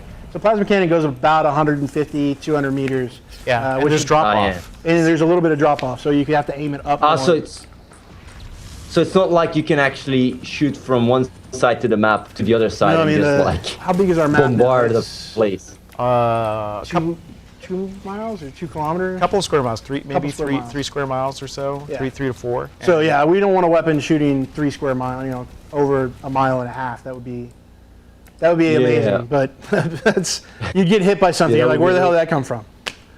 Yeah, indeed. That would be a little bit OP. I was really surprised last night when I was trying out the game and I saw one of those, I'm not sure what it's called, one of those cocoon things really far away. And I was like, okay, this is an MMO, so I'm probably not going to be able to damage it from this distance. And if I can, no way that those AIs, that those mobs are going to, do any damage to me. They're all the way over there. They've got their little zone and whatever. And I shoot it, and they come at me with incredible speed. They'll find you. Take it on the Chosen. They'll come after you pretty hard, so you got to watch out. Yeah, the whole world's under pressure from the Chosen invasion. Yeah. I also saw that when you I tried to do a little swim earlier, but it didn't work out that well. I died. Yeah, why can't we swim? You're wearing electronics. Why does it make sense you can dip These in are the very water? advanced battle frames you're wearing. They give you all these abilities. They're powered by crystite generators. You obviously shouldn't bring sensitive electronics into the water. It's very dangerous. I see. That's That's a story-based explanation. Yeah. So in PvP, the squirt gun is the most effective weapon. Super soakers will kill you. Super soaker. So yeah, there's will there ever be aquatic battle frames? The duck frame. Will go. We did announce a specialized frame. I think it was the Barber, right? At one point. That's right. So That's a John Sue original. Right? So I don't see with aquatic frame. Sure, why not? Right? We could have a little periscope, paint it yellow. Why yellow? Why does that have to be yellow? Did I mention accurate constellations? Oh, let's bring back those. Yeah. By the way, a big mechanic of the game is the jetpack. Is there I was just talking to Reese about it. Like you can upgrade your jetpack, right? So it recharges slightly faster or consumes less energy and stuff. That's part of the tech tree, is that you can choose, do I want it to recharge faster so I get more energy more quickly? Do I want just more energy so I can stay in the air longer? Do I want more thrust so that I can go higher? There's all these different mechanics you can play with to really customize your battle frame. And they all have they all have different draws. Go ahead. Just out of curiosity, will there be an ability to like have an infinite jetpack? I don't think we'll ever probably do infinite jetpack. There should always be a risk and reward, but as you get into tier 2, it gets even more powerful and there's some things going on. Mm-hmm. I think we need to take a quick break though, and we'll be right back after this.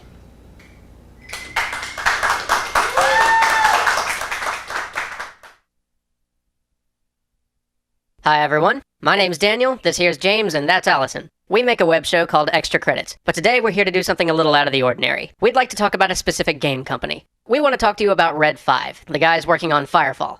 Over the last few weeks, we've spoken with, visited, and even campaigned against Sopo with members of their team. We really like these guys, and so we've decided that we want to do whatever we can to help them out.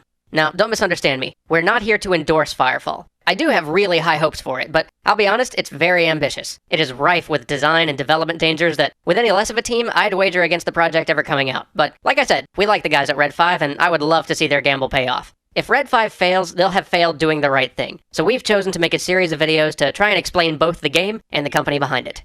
So, why are we so interested in helping these guys out? First, it's the fact that Red 5 is committed to improving the free-to-play model. We've said several times on Extra Credits that free-to-play is really the ideal model for both the consumer and the developer, but only if done right.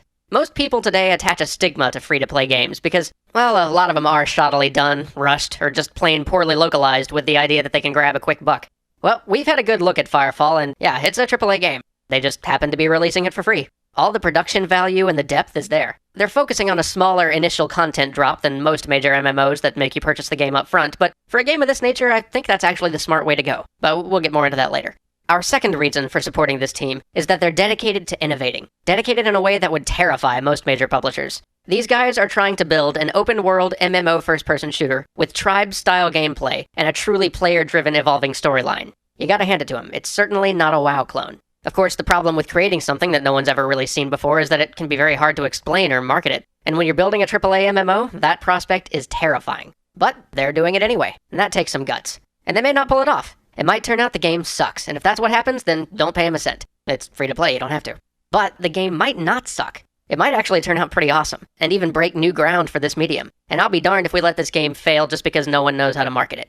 So I mentioned earlier that Firefall would have player-driven story, and that could use further explanation, because to us it's one of the most exciting things about this game. James here has been doing the circuit of GDC, Login, and GDCO for the last few years, arguing that the future in MMO narrative isn't just trying to rip everything we know about single-player storytelling in RPGs and forcing it into an MMO environment. Instead, MMO storytelling should be about letting the community help to shape the narrative of their world. And whenever James talks about this, one of the stories he always tells is about an old collectible card game called The Legend of the Five Rings. I don't have time to tell the whole story here, but I highly recommend looking it up. What those guys managed to do with nothing but clipboards, some pen and paper, and a room full of players is still amazing. It's one of the coolest examples of community-driven storytelling in gaming history. So, imagine our surprise when we stopped by Red 5 Studios and ran into some of the main folks behind Legend of the Five Rings, who are now helping to design Firefall. Firefall will be story-driven, but not in the same way as an MMO like the Old Republic. You won't be seeing tons of dialogue options or moral choices, but you will be affecting the world. This world will be yours in a way that no other MMO world ever has been. This is totally uncharted territory, though, and it's going to be tough to pull off. But Red 5 seems like they've got the team and the desire to take on that challenge. Last, but certainly not least, we have to talk about the efforts of Mark Kern, Red 5 CEO, and the company as a whole to try to do what's right, even if it'll cost them money. Some of you may have seen the video we did with Mark a few months back, where we called for a boycott of E3 in order to get the ESA to stop supporting SOPA. Mark leapt at the chance to be a part of that video, and chose to withdraw Red 5 from E3 when doing so seemed like an enormous risk. That decision was going to cost them publicity, which they desperately needed. But they still did it, because he and many others at the company thought it was the right thing to do. More than that, they took the $50,000 they were planning to spend marketing Firefall at E3 and put it towards fighting SOPA. It's rare enough that you get to see a company stand on principle, and I would love to see those actions rewarded. Firefall might fail. It might be a disaster. It might be one of those games we all laugh about for years to come. But we would rather be part of that failure than part of the thousands safe, forgettable, middling successes that briefly grace the shelves each year. And if Firefall doesn't fail, if they manage to do what they're setting out to, then they're going to break some exciting new ground for gaming. They'll get the entire industry to rethink what free-to-play means, and open up new areas of design for others to run with. So, over the coming months, expect to see a few more of these from us, trying to break down some of the innovations they're attempting to deliver, and helping to communicate this radical project they're engaged in. Thank you for your attention, and to everybody at Red 5, good luck. We're rooting for you.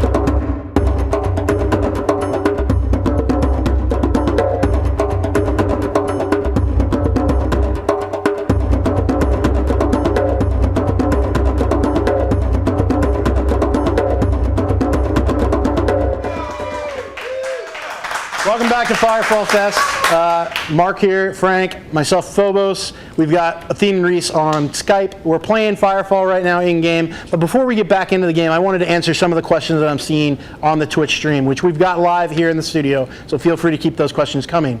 But there have been a couple things. One was, are we ever going to charge for PvE content? Oh, absolutely not.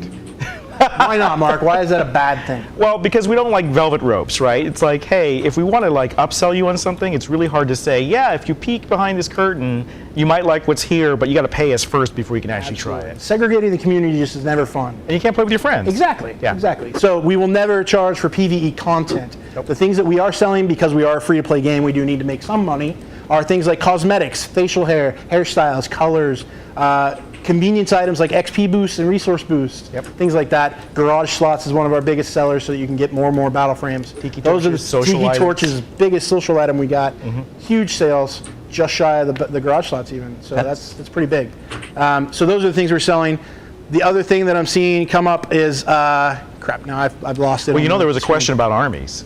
Was there? Yeah. About what? They were just saying, can you explain a little bit about how armies, or our equivalent of guilds, work in the game? Yeah. So a clan or a guild, we definitely want armies to be a big part of Firefall. Social aspect of Firefall is huge for us. It's a social game. So armies, are going to have all the social features that you might have come to expect. You're going to have your rosters, your leaders, being able to quest together, things like that. But we also want to add in things like tech trees so that you can have your army work towards a goal and unlock new technologies that give you more access. Just like you spend XP to unlock your different abilities in the game, we want you to be able to spend resources and other things to unlock an army tech tree. Now that's not actually in the game yet because we're still in beta. I just want to emphasize that. It's a real beta, but you can see a timeline on our website that shows you when these features will come online. And the other key thing about armies, of course, is resource sharing. It's like the ability to share some of these rare resources that you're hoarding, because it's fully dynamic. These things may not come along for a long time. Right. And we've got all kinds of crazy stuff planned that we can't even talk about right now, but bigger vehicles, all kinds of technologies. things that James over there will kill me if I mention. Pretty much. But, yep. He's and then right when we over get there watching us like even when we get Stroking into a shotgun. open world PvP, That's a shotgun, armies right? become a big component there as well, because now you're going to be competing with your army. We also have the idea of teams for competitive mode. So for those of you that want the esports mode of Firefall, which we'll get into in the next hour, to show you a little bit about that, you'll have a team that you can associate with to play and compete in tournaments, which we've announced $1 million prize pool for next year for our esports that we want to continue through. So esports is a big part of the game as well. The big thing about Firefall, I think that when you get the general gist of it, is that we have a team of gamers, and we all have our favorite features of games, and we're trying to work together. And we're about like 100, 120 people. So for a AAA game, that's tiny. There is a question that I had, and also Reese had. I don't know if it's done asking, but like, how do you get all those resources? Like $1 million? Like you guys haven't even actually gone out yet. Like the investment in this game must be immense. Yeah, we said why not take a AAA budget game and give it away for free. We're pretty fortunate. I was a team lead for World of Warcraft, so when I founded Red 5, there was a lot of interest in what Red 5 was going to make next. So, we dating raised game, right? You were going to do a dating site? We were going to do a dating site. I was done with the games. After a while, I was like, I'm going to sleep for like 6 months, and then I'm going to do a dating site and screw these games. It's like, but it's in my blood, and I couldn't resist, and I came back. But maybe you'll see a dating simulator here one day. No, that's one. It's a social game. More social features. Yeah. But no, we raised money. It was hard. I mean, we actually had to go through several rounds, but the real thing that I love about the industry now is it's changing. You don't have to go to publishers for money anymore. There's all these other ways you can do it, including Kickstarter, right? Which is a phenomenon. So I've put way too much money into Kickstarter. It's a great time for creative innovation, and that's what we really want to do. Is we don't want to create just the same stuff over and over again. We want to try new things, take risks, and having alternative funding lets us do that. Yeah. That is just like I'll be really honest. I mean, I've been dealing with a lot of companies, gaming companies. You guys are damn freaking professional, and I was really baffled about the amount of how professional it was, because I'm like, you haven't seen behind the curtain. If we turn the cameras around right now, you'll see just how professional we are. Mark, just take the compliment. Oh, thank you. That's awesome. Yes, we're super professional. This is serious business. Serious. It's really crazy when you guys say like a AAA free-to-play game. What I think of when I hear AAA free-to-play game, I tend to think more of like League of Legends, and League of Legends maybe with some more production values in terms of graphical effects and stuff. Maybe I do not think of really something comparable to a AAA single-player game, but as an immersive, full-fledged and very rich MMO experience, the game blew me away when I tried it out. I knew a lot about it already. I had read so much about it, and yet I did not expect this. Wow. Well, thank you for the kind words. That's amazing. Yeah. So like how is the gaming actually, like, because you guys have much more data on the feedback and stuff. How is the feedback of the people testing the beta right now? It varies. Some days it's really good. We've been running Other days beta. we really mess things up. We've been running beta since September of last year, so it'll be a full year now. Yeah. A little over a full year of beta. Starting with one map, right? Yeah, starting with one multiplayer map. We didn't even have any open world in at all. And so, some of those players have been around for a long time, and after you play a game for a year, you feel very invested in that game. So you actually have the passions that are associated with that. And because people feel like it's a release game in some senses, every single time we make a change, because to us it's a beta, right? So to us, we're like, well, let's start over. Let's change everything and create fun, right? That's our motto. And when we do that, people get upset about it. But for the majority, like we hear from people like you, when they try out the game brand new and they don't have those expectations, people are having a lot of fun. And that's really helps reinforce what we're doing. And we have to keep reminding ourselves that we ourselves are a little jaded with everything.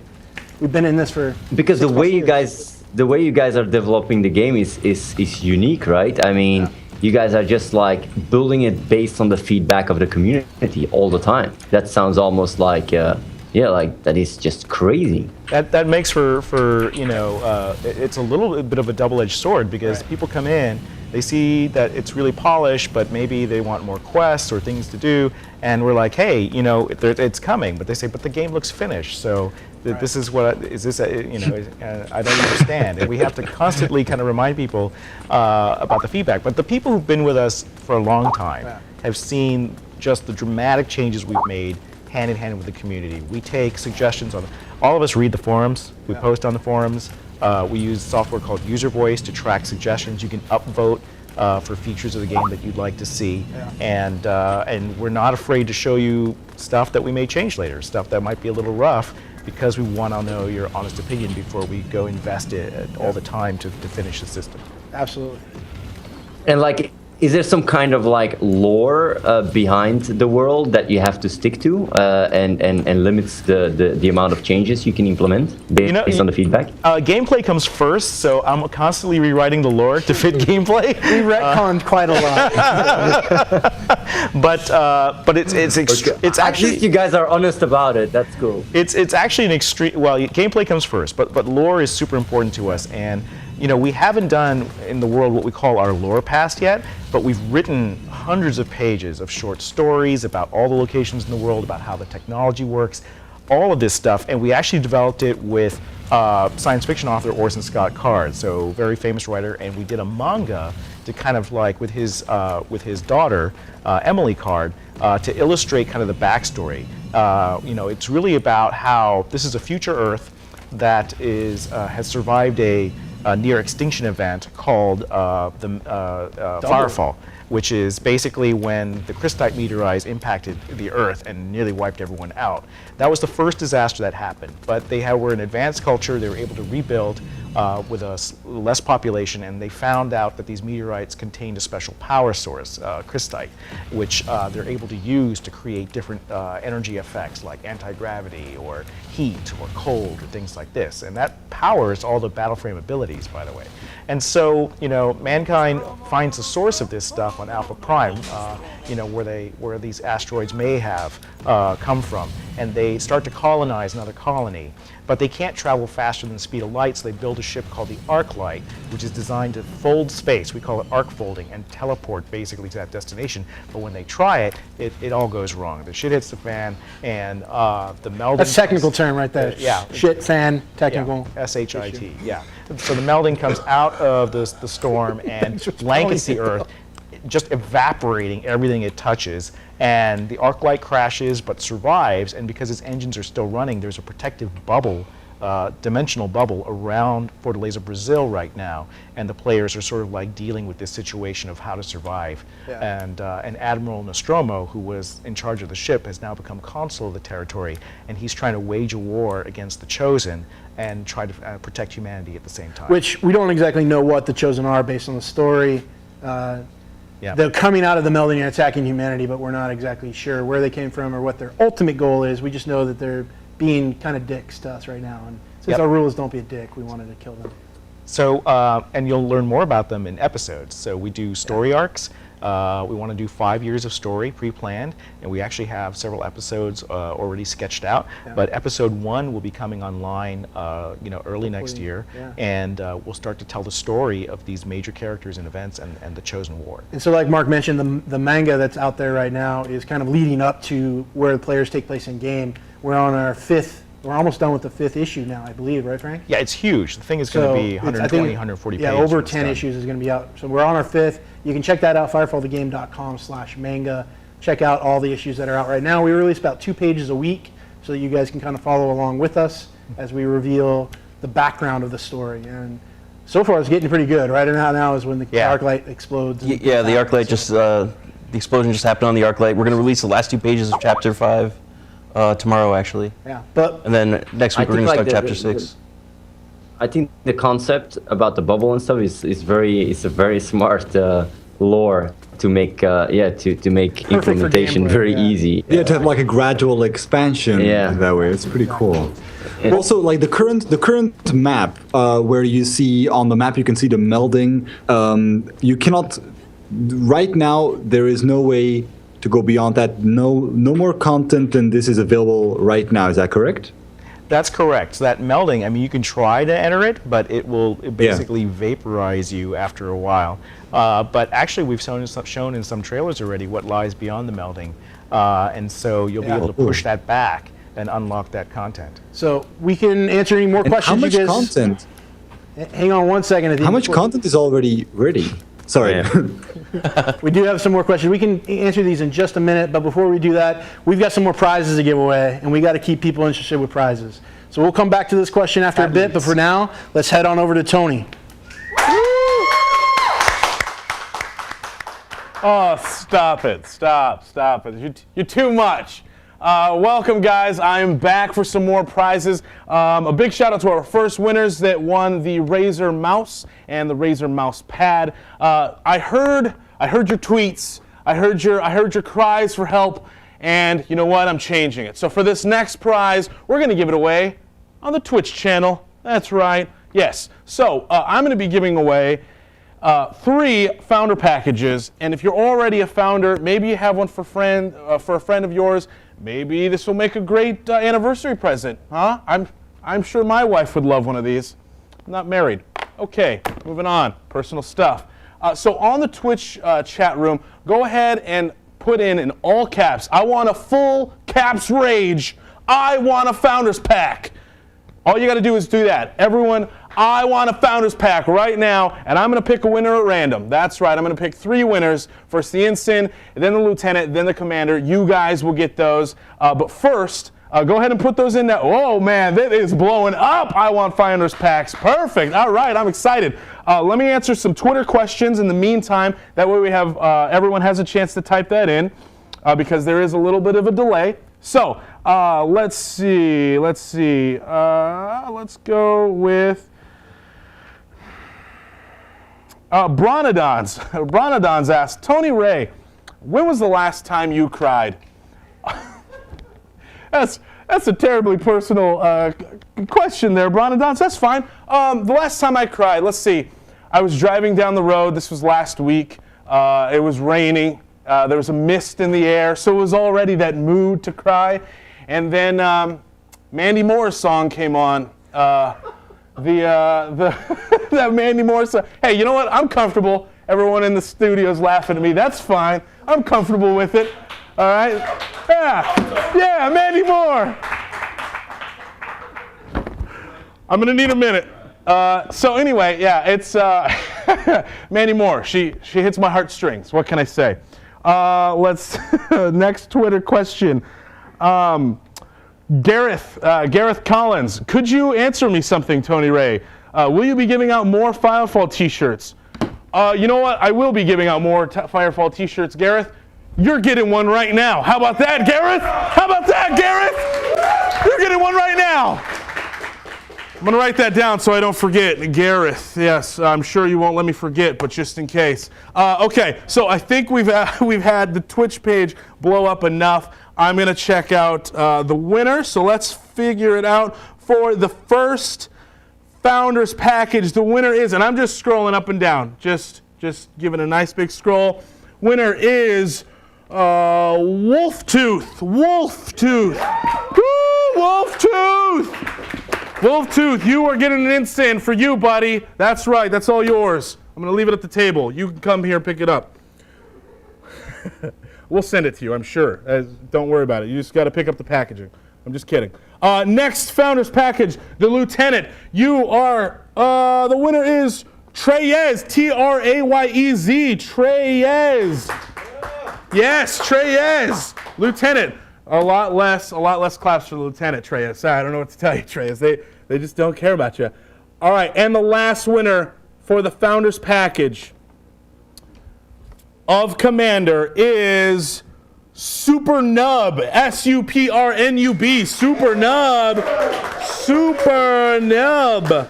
All right, congratulations, guys. You guys got your Founders packages. We'll get those mailed out to you. Let's go over the Founders packages. The Ensign, you're going to get the decal, the tiki mask, the name reservation. The Lieutenant, you're going to be getting the decal, the Tiki Mask plus 4 Tiki Masks for your friends. So you're going to be like the most popular guy in your street. The permanent 10% XP boost, the poster, the name, and the army reservation. You will have that forever. All right, let's see. The commander, you're going to get the decal, the Tiki Mask, the 9 Tiki Masks also to give out to your friends. They're going to be more popular than Lieutenant. I don't know what to tell you. I'm sorry.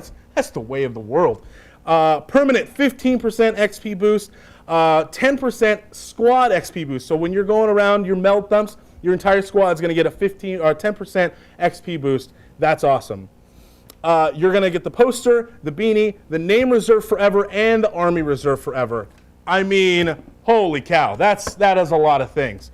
And also, all founders will receive a cool battle frame decal just for tuning in all this week. So be sure to watch out for that. I'm going to answer a couple more Twitter questions because they are coming in. If you have a question for me, like why I'm sweating so much, because it's hot, I'm sorry. I'm a big guy. I'm a big guy. Tony's hot. All right, next raffle. I'm going to be raffling off my sweat rag. If you want my sweat rag, hashtag sweaty mess. Sweaty mess, hashtag sweaty mess. I'm kidding. If you want it, I guess. That's weird. Okay, so let's see. The next question. Lucas, I love you guys. Greets from Germany. By the way, could you answer a few tickets because I can't activate mine. The bugs, maybe some ticket bugs, we're on top of it. Yes, I'm going to do that right now. Right? Okay, just for you, Lucas. Bronodons. Oh my God, I never expected you to take that seriously. Well, you know what, Bronodons, I did. I'm a sensitive guy, and you just hit me to the core. That's fine. That's fine. 8-Bit Tavern. Tony Ray, you wake up at a Justin Bieber concert. What do? P.S. Violence is permitted. You know what I wouldn't do? I would never say never. Am I right? It's a Justin Bieber joke. It's a Justin Bieber comedy. That's fine. Hey! Don't you hate on the Biebs? I'm getting hisses and snares. Hisses and snares. That's fine. I love Justin Bieber because I love all people. That's not true. That's not true at all. There's a few people in this room I can't stand. That's right. All of you boos and hissers. That's who. So yes, thank you. I would actually sing along because I like Justin Bieber and I'm not afraid to say it. So let me get this right. In this stream, I've talked about my crying and my love for Justin Bieber. This has given me a lot of street cred. Oh man, whew, thank goodness. Jasper Van Crow, Tony Ray, you're doing an awesome job at these prize giveaways. I'd watch your TV show if you ever decided to make one. Oh man, thank you so much, Jasper Van Co. I would watch your Twitter feed. That's right. I'm gonna watch it. I'll follow you right now, Jasper Van Co. You're getting a follow. Boom, it's done. It's done. Thank you so much, guys. I'll be back, and we're gonna be giving away. What are we giving away next? Let's see. We're giving away a Black Widow Tournament Edition keyboard on my next giveaway in an hour at 12:45, so be sure to stay tuned for that. We'll be giving away another free t-shirt, and Jasper Van Crow, because you got the follow, you're getting a t-shirt. You're getting a t-shirt as well. Oh, man. Oh, man. It's hot in here. It's hot in here. We'll see you guys in an hour for the keyboard. Talk to you later. We'll take a break. Yeah. Woo. Oh, yeah. I'm James McCauley. I'm the Vice President of Development here at Red 5 Studios and unofficially the team cheerleader. I've been here since the beginning days, early 2006, and it's been an incredible journey to see the company grow and expand, and we're now at the point where we're nearing launch for Firefall. So when we announced Firefall, we also announced a very different development process for us, and it was one where we very much wanted to include and incorporate our community into the development of Firefall. A lot of gamers have asked us how they could support us. I think they've had so much fun that they want to support us, they want to support Firefall. They've been asking for months and months how they can do so, and now is finally an opportunity for them to do that.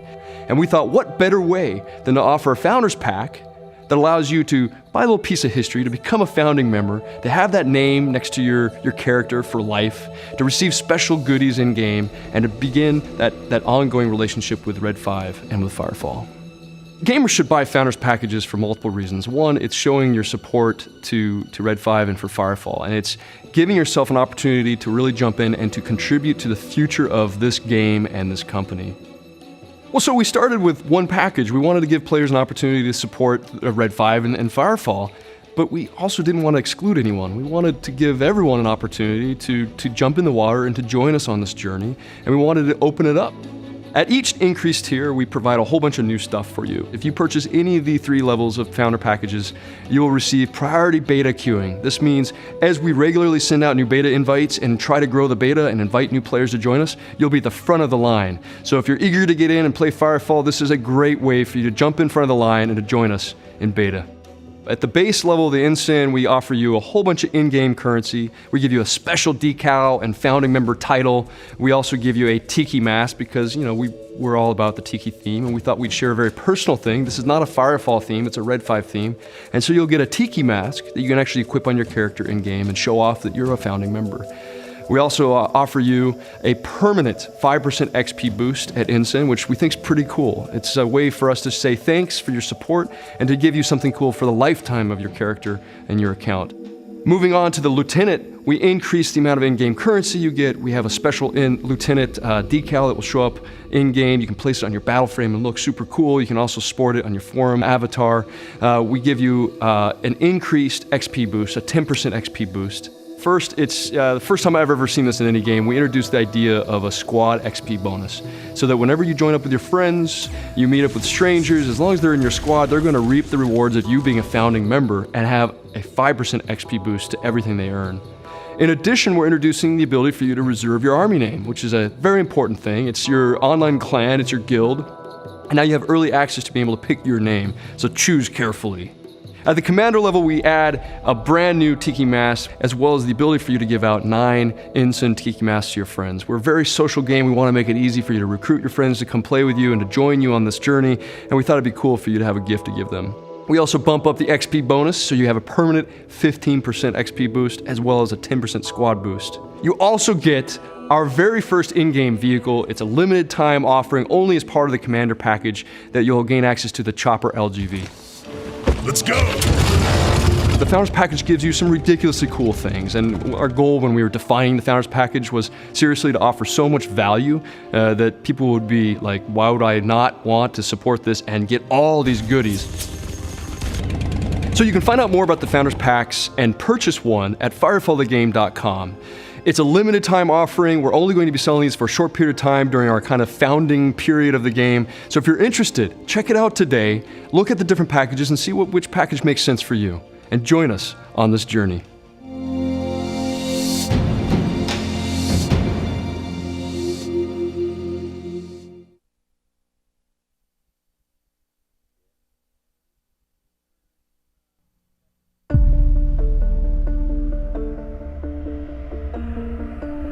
Humans.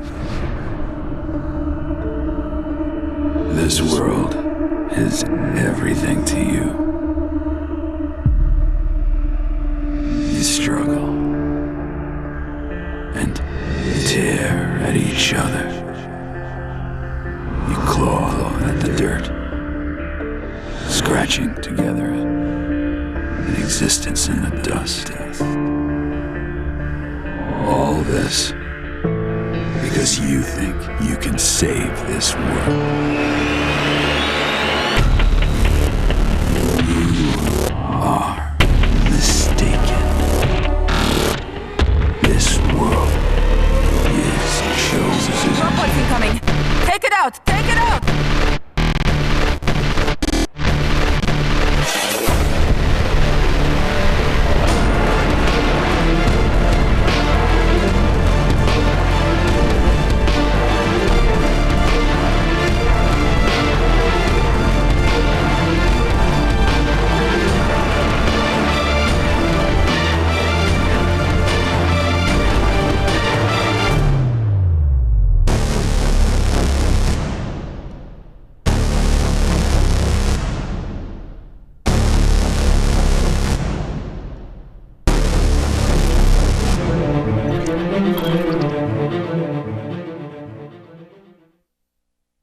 So yeah, my mommy likes a lot Firefall. That's really cool. I'm really happy to hear that. Really, really. That's really cool. I'm gonna play the game. I'm gonna play the game. You're gonna play the game? Yes, yes, yes. The LGV, you saw the scooter. Scooter, the LGV, it was...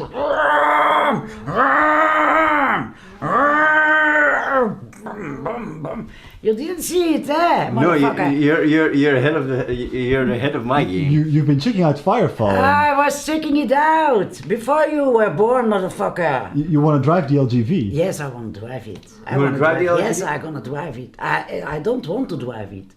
I'm gonna drive it. Okay.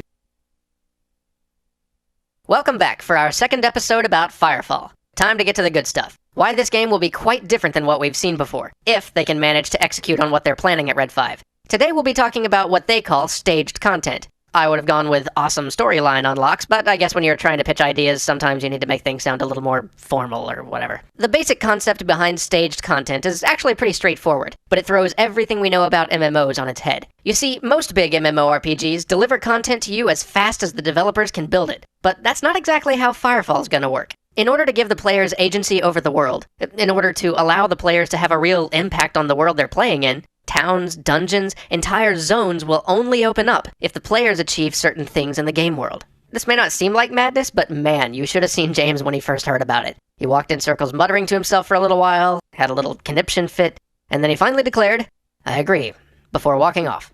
Why, you ask? Because they plan to implement this from the very outset of the game, by which I mean that more of the game will be made and ready to go than is immediately accessible to players right off the bat, solely for the sake of, hopefully, creating a deeper feeling of ownership over the world for the players. You see, it's established wisdom in the MMORPG industry that you must launch with as much content as you possibly can. I mean, how many times have you heard people say, "Oh, there's nothing to do" in a new MMO? Or read in a review that there's just not enough content at launch when considering a new massive multiplayer experience? Without enough content, players run out of things to do, and they drift off before you can even get your first major content patch out. And unfortunately, as the years have gone on, both players and reviewers have become less and less charitable about what an acceptable amount of initial content is, as they subconsciously compare every MMO that comes out to certain other MMORPGs that, in all fairness, kinda have an 8-year head start. This means, from the perspective of conventional wisdom, it's suicide to launch without letting your players access every little thing you've got. But that's exactly what they're doing for Firefall. So why did James eventually decide this made sense? Well, to understand that, we've got to talk a little bit more about exactly what staged content is. You know how in most MMORPGs, you grind some mobs, you kill a boss, see if you got any usable loot, and then you wait for them to respawn so you can do it again? Sooner or later, that loses all meaning. This takes you out of the world. Instead of fighting epic battles, you find yourself just taking actions by rote. Well, staged content gives player actions meaning again. In the Firefall world, there's something called the Melding. We'll talk more about it when we get into the Firefall mythos later, but for right now, you can just think of it as intergalactic death fog. Anyway, the Melding has taken over most of the world. Humans are just barely holding on. One city and a few acres of land is all that's left. But you, as players, can help push back the Melding, revealing lost zones, new monsters, even cities previously swallowed by it. So now, instead of just fighting a dragon and seeing if it drops something you can use, you might have a mission to destroy a group of generators. And though you and your entire party get wiped out at the end, you, with your last shot, take out that last generator. And when you wake up, you find that you've helped roll back the Melding and unveiled a new zone for everybody. And these aren't just restricted to individual quests. These are also group-wide efforts undertaken by the entire community. Say some part of the world temporarily rescued from the Melding might collapse, and while high-level members of the community might be tasked with guarding refugees and fighting off the hordes as the Melding reclaims the city around them, low-level members might have to gather supplies for the refugees to make sure they can survive when they get back to civilization. And when enough supplies have been gathered, and enough refugees have made it back to safety, thanks to the actions of the players, a new town may pop up in the very next patch, built and populated by the refugees you all worked so hard to defend.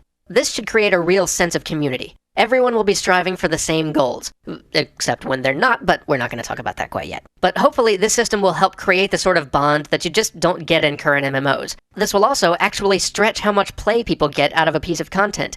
Red 5 isn't a huge studio. It's no juggernaut to compete with some of the giants out there, so they have to find better ways to allow people to get more out of what they can build, and this is one of them. Instead of just blazing through all the content in the game like players usually do whenever a new patch or an expansion is released, people will have community-wide goals to work towards, which will allow everyone to get a lot more out of the content which is released. Basically, instead of incentivizing you to keep replaying the same content over and over, simply by making that breastplate you really want only drop 1 out of every 100 times you kill the specific monster, Firefall incentivizes you to stay by allowing you to help the community shape the world. When you choose to grind, you'll be grinding to help leave your mark on the Firefall universe and determine which way the story goes. So even though in terms of raw polygons and geography and enemy types, Firefall probably won't have as much as other MMOs out there available from the start, staged content might be a way to make it all more meaningful, to give the player agency over their world and stretch out the life cycle of the content that's there. And that's why, in the end, even though it flies in the face of everything he's experienced in the MMO industry, James agreed with the decision. It's a huge risk, and it might not work out. People may leave before they realize just how the staged content thing works, or like anything new, it simply might not work the first time it's tried. But if they can get it right, staged content allows the folks at Red 5 to give the player a level of control over their world like we've never seen. Here's to hoping, because that is something we would love to see. Thanks for watching, we'll see you again soon.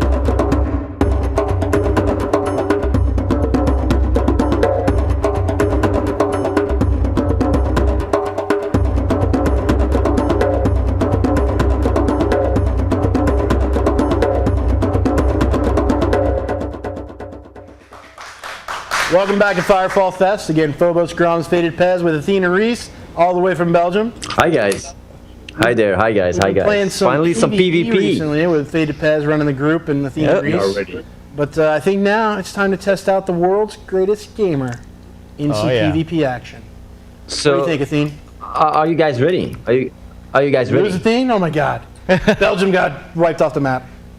Oh, that's right. The melding swallowed it entirely. We'll get it back. I lost Athene. So should I just we're gonna click Q? No, he's still here. Oh, then it's He's on our feed. So if you guys go ahead and are you grouped up? Athene, Reese, two of you? Yeah, I'm grouped up. Okay. So go ahead and push the K key, and you can queue for PvP.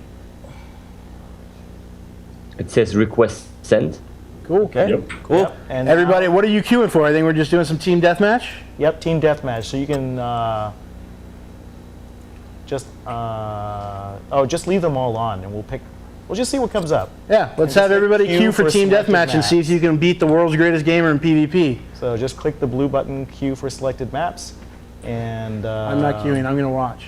And then we're gonna have Matt spectate. So let us know when you are in a match. And meanwhile, we'll take some more questions while you're queuing for PvP. Yeah, like I wanted to ask a few questions actually. Sure. How big is the Firefall team? It's about 100 people internally, about 130 when you count all the people around the world that are helping us on contract. What? That's a lot. That's small. AAA games these days take about 200-300 people. How many people were on the WoW team, Mark? Well, WoW is different. We had 65 on WoW, but that was... How many people are on the WoW team now? Hundreds. Like 500 plus. The company is like 3,000 people. It's all supporting WoW, so yeah, it can get pretty big. So we're tiny. I think Assassin's Creed 3 just announced that they had almost 500 people on their team. Yep, Assassin's Creed 3. 500 people. AAA games take quite a few people, so we're actually running quite a lean team. That's pretty nice. Like I just got queued in a game, by the way. Yeah, we're in. And it's the first time. I don't know what to do, so you'll have to go. Oh, I got teleported. She's about to go down. Where are them scrubs? Let's I see there. Like I see there a guy with a red shield. I guess he's a bad guy. He's a. I should have rolled a healer, to be honest, because I bet. There are no healers. I mean, they're healing abilities. I think someone is about to go down. What is that? This guy here is about to go down. Ooh, that's gonna cost. Poor guy got. Oh, what is that? You guys showing it to everyone? Yeah, we're better with just audio. Your audio is enough. Your audio is very Are you guys vivid. just seeing the audio? Because stuff is about to get real here. People going down like flies, man. This is unbelievable.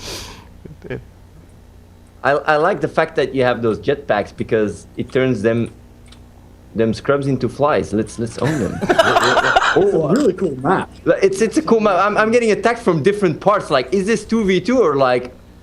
No, this should be 5v5. There should be 3 other people on your team. Actually, I don't know what map you're in. We're looking for it right now.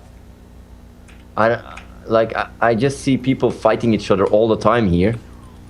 and people are going a little bit pretty hard on me. They're all focusing me, but I'm still taking them. Eyes closed edition Athene style. Doing it eyes closed. Eyes closed. That was not a good idea. Doing eyes closed was not a good idea.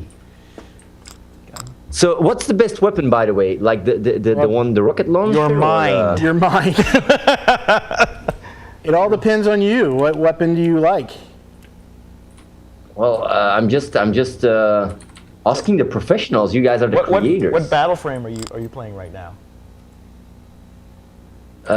What battle frame am I playing? You're the assault. So you got the plasma cannon. So it says pun to that's got splash damage. That's actually a good point to bring up. Coming from other MMOs, is that Firefall, you don't pick a class and then you're stuck with that class for all time. You pick a battle frame, and you can trade that battle frame in different maps. So you can change up what battle frame you're wearing mid-map. So if you want to switch up to a sniper, you can switch up to a sniper. You want to go to an engineer, you just change to an engineer. Even during a match? Yes, in the middle of a match. So there should be a battle frame station inside your base that you can switch up what battle frame you're wearing. That's and like how does it translate into skills? So skills aren't specific. They're actually so like each useful, battle frame like, has a specific type that it uses. So like assault has things that are focused on dealing damage and causing problems like crater, or moving faster like afterburner. The recon has abilities that allow them to add people to sin better, or to place mines, or to execute shots from long range, things like that. So it kind of depends on which battle frame you want to do and how you spec it out. So basically, can I just spec everything and then just switch it up? No, it's specific to each battle frame. So you customize each battle frame separately. Right now, we don't have any global abilities that are used by everybody. So basically, there is only the need to create one character, and you can play anything you want. Exactly. Yep. Oh, that's really cool. And you can have dozens of these battle frames, all specialized to different play styles for both PvE and PvP. Can you respec? Is there a way to respec if you spec and you afterwards say like, oh, this is not really what I wanted to specialize in? Not right now, but that's something that we'll look at. If we're not doing any XP wipes during the beta, so everything that you keep, everything you earn, you get to keep all the way through launch of the game. And so if we ever do a reset, we want to have you play, realistically and to feel like your time is rewarded. So I can't do world first tier 11?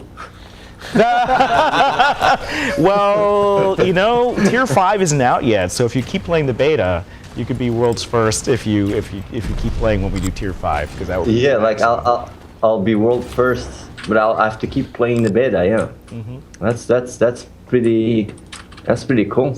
I like that a lot. Also, like, just to get a feel for just how much is skill and how much is gear and upgrades, etc., how likely is it that me as a noob, but with some, okay shooter skills, that I can take down like a veteran who has all the latest, gear and who is like tier, I don't know what, and etc.?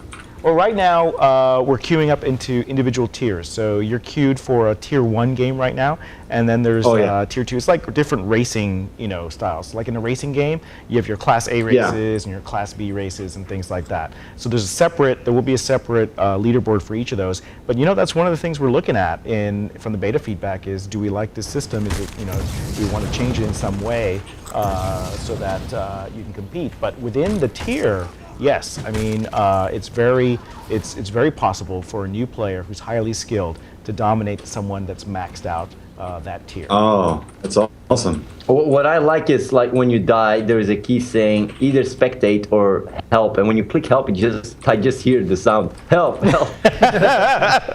Is that like, are you trolling the people that are dying? So we have a mechanic in the game that allows you to execute and revive, and so with Team Deathmatch, you actually don't earn a point until you execute somebody. So you'll see when we're spectating, they go up and they stomp them in the head, and that actually executes them, and then they earn the point.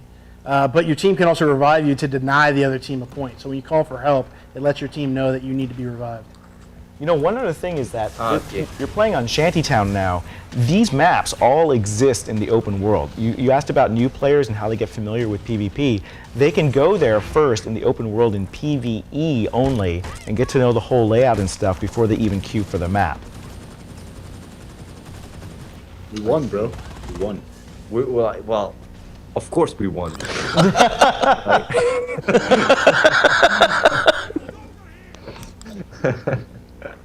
So one of the things we're showing on the screen right now is our observer mode, our spectator mode, that we spent quite a bit of time on, and we showed off at Gamescom before. We wanted to add a bunch of features that really made spectating easy, and this is available right now in the beta to anyone. They can spectate any live match that's going on, and even recorded matches. We also have the ability that we can pause matches, we can move around, we can check things out, see what's going on. We can rewind if we wanted to. We can play back in slow motion, speed things up. I don't understand. Like, I'll be real honest, I don't understand why other MMOs implement spectating. Why? Like, it's such an important feature. Like, why don't they do it? Why don't they do it? Like, it's hard. It's hard. Is it hard? It's a very really difficult thing to do.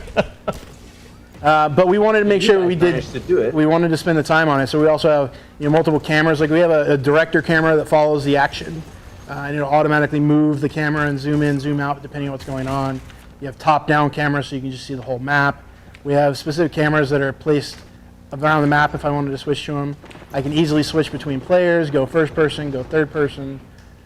Yeah, you're not going to find even another shooter. You're not going to find a spectator mode as advanced as this, and we're just getting started. We have a lot of features planned to actually make it easier for shoutcasters who are broadcasting the match. We can pull up player stats.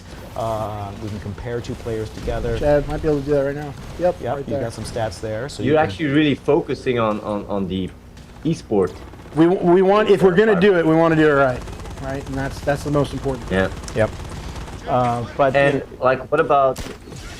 Is there kind of like headshots, skill shots? Absolutely. So each bullet-based weapon is capable of a headshot, which, depending on the weapon, it actually does different amount of damage. So like the sniper rifle, I think does 1.5 or 2 times. Double damage if you do a headshot, whereas the assault rifle does 50% more.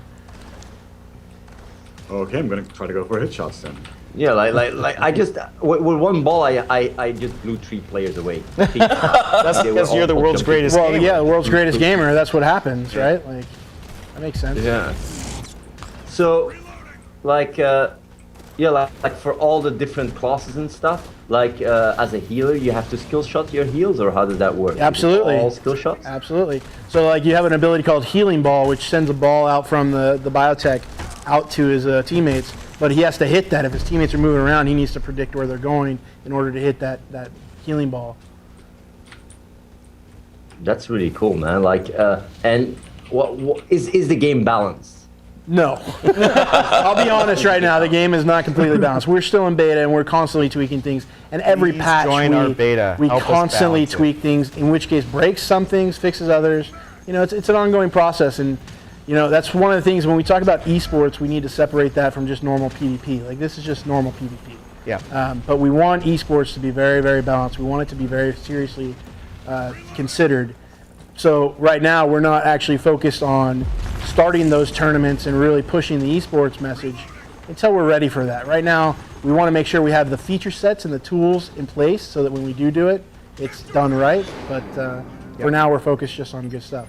So we just watched a match, 25-24, very close match, some great players in there. Wow. Couldn't find the one Athene was a part of, but we got some great players in here, including some complexity guys. So that's pretty awesome. That's right. Yeah. They're going to be on the show later. later. They're going to be here later this week. Mm-hmm. Thursday. Yeah. Let's see, Athene, are you back in another game? This guy's about to go down. He's going down. Just having fun here. So as you can see, I'm observing the game, and I observe a game, and then I go back into the open world, and I can observe games. I can check them out on my list and see what's going on. So how does it work? How do you select a game? if you want to watch a game where I'm playing, you can just see my name. Yeah, you can actually do that through the same menu you do to queue. You can just pull up the matches and it'll show you which matches are live and who's playing in them. And you can just click observe. You can also observe matches that are recorded. So we record every single match that's played and it's stored on our servers. Yep. You can constantly access that and go back and look at your replays, create movies, do pause, slow-mo, all that cool stuff to create your own highlight reels. And that's available right now in beta. And we hope more and more people get to use it. But I think that's gonna, for now, we're gonna take a quick break and head off to some videos and check these things out. So we'll be back in a minute.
Karen, you know what I had for breakfast?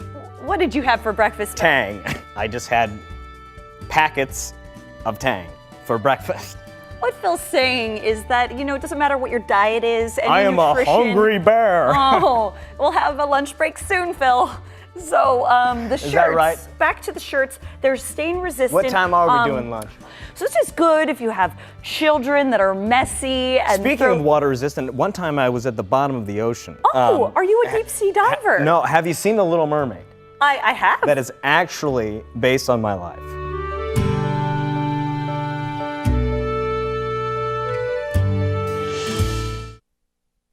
So you guys, my mom is really looking like forward to Firefall. Yes, I also like the Firefall Firefall Fest. It's very good, a good idea. So a lot of people can know it, can live in it, can feel it for the games, you know. And you're really looking forward to Firefall. Yes, Firefall and it's going to be Fest. free to play as well. Free to play, you know. You see, that's very good. I like this because I don't have a lot of money. You have all the money.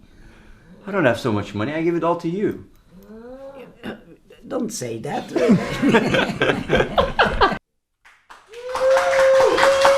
What's up, guys? Welcome back to Firefall Fest. We are live here at Red 5 Studios, Stage 5. We are talking with Athene and Reese, live from Belgium. They are constantly playing some more PvP in Firefall right now. We're following them around. Let's see if we can find Athene and see how well he's doing. Let's see Athene in here.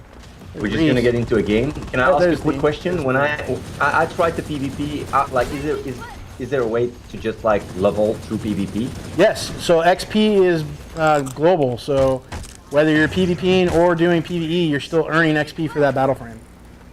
And what about like the resources? Can I get resources from doing PvP? You gain some resources, but you obviously won't get the highest quality or the best resources. Yeah. So that's where armies really come in, because armies are the bridge, or they will be the bridge between those who prefer to PvE and those who like to PvP. Because within the army, you'll be able to pool your resources together, and therefore, if you want to just play PvP all the time, you can still get resources by being part of your army. Oh, that's cool. Oh my god! I mean, in new map, I like this. Oh, I can go around the corner. Ah, yeah! I love the corners. Let's try to find that map, because we rushed an old one where you just lost, Athene. Yeah, I know, but that was because I was just playing eyes closed, man. Like, what am I? Oh, eyes closed. Yeah, that makes sense. That was the one during I know the when break. I play games, I play with my eyes closed. Matches during commercial breaks don't count. So. Oh, is that it? Let's see if we can find the one Athene's actually in right now. Athene, what's your map look like? What does it look like? Does it look like an oil rig? It looks like I'm inside a base or something, and there's water outside, like a dock. Yep. And cool. Then I can go in. Yep, we found you. I'm loading it up right now. Okay. So I got. Oh, I can't go back. I got to put my game face on. Like, this is not fair. They're just all ganking me because they know I'm a thing. Yeah, sure they are. Sure they are. But they're still shooting me even if I'm dead. What's up with that? That's just rude. So it's beta. The one thing about the live replay is we are a little bit delayed, so we automatically delay it. That way people can't use it to cheat and tell each other, where the teams are going. So we added a, between 30 and a 60-second delay to the game. So we just watched the team die. Is there friendly fire in the game? No, there's no friendly fire in PvP right now. You just got stomped on the head. The executes are pretty brutal. You're losing really bad right now, Athene. It's 3-0 on my screen. Yep. Yeah, I'm losing pretty bad. I don't know what you guys did. Did you put God mode on them? Everyone who shoots you gets a T-shirt, I think. Oh no. I knew something was going on. You can't go back in your base. You got to fight. It's only 4-on-1. Come on, you could have taken that. The whole team is going for you. They got a proper team set up. I am trying to DPS them down, but they get healed. What's up with that? DPS, that's an MMO term, More dots. They're crushing my skull.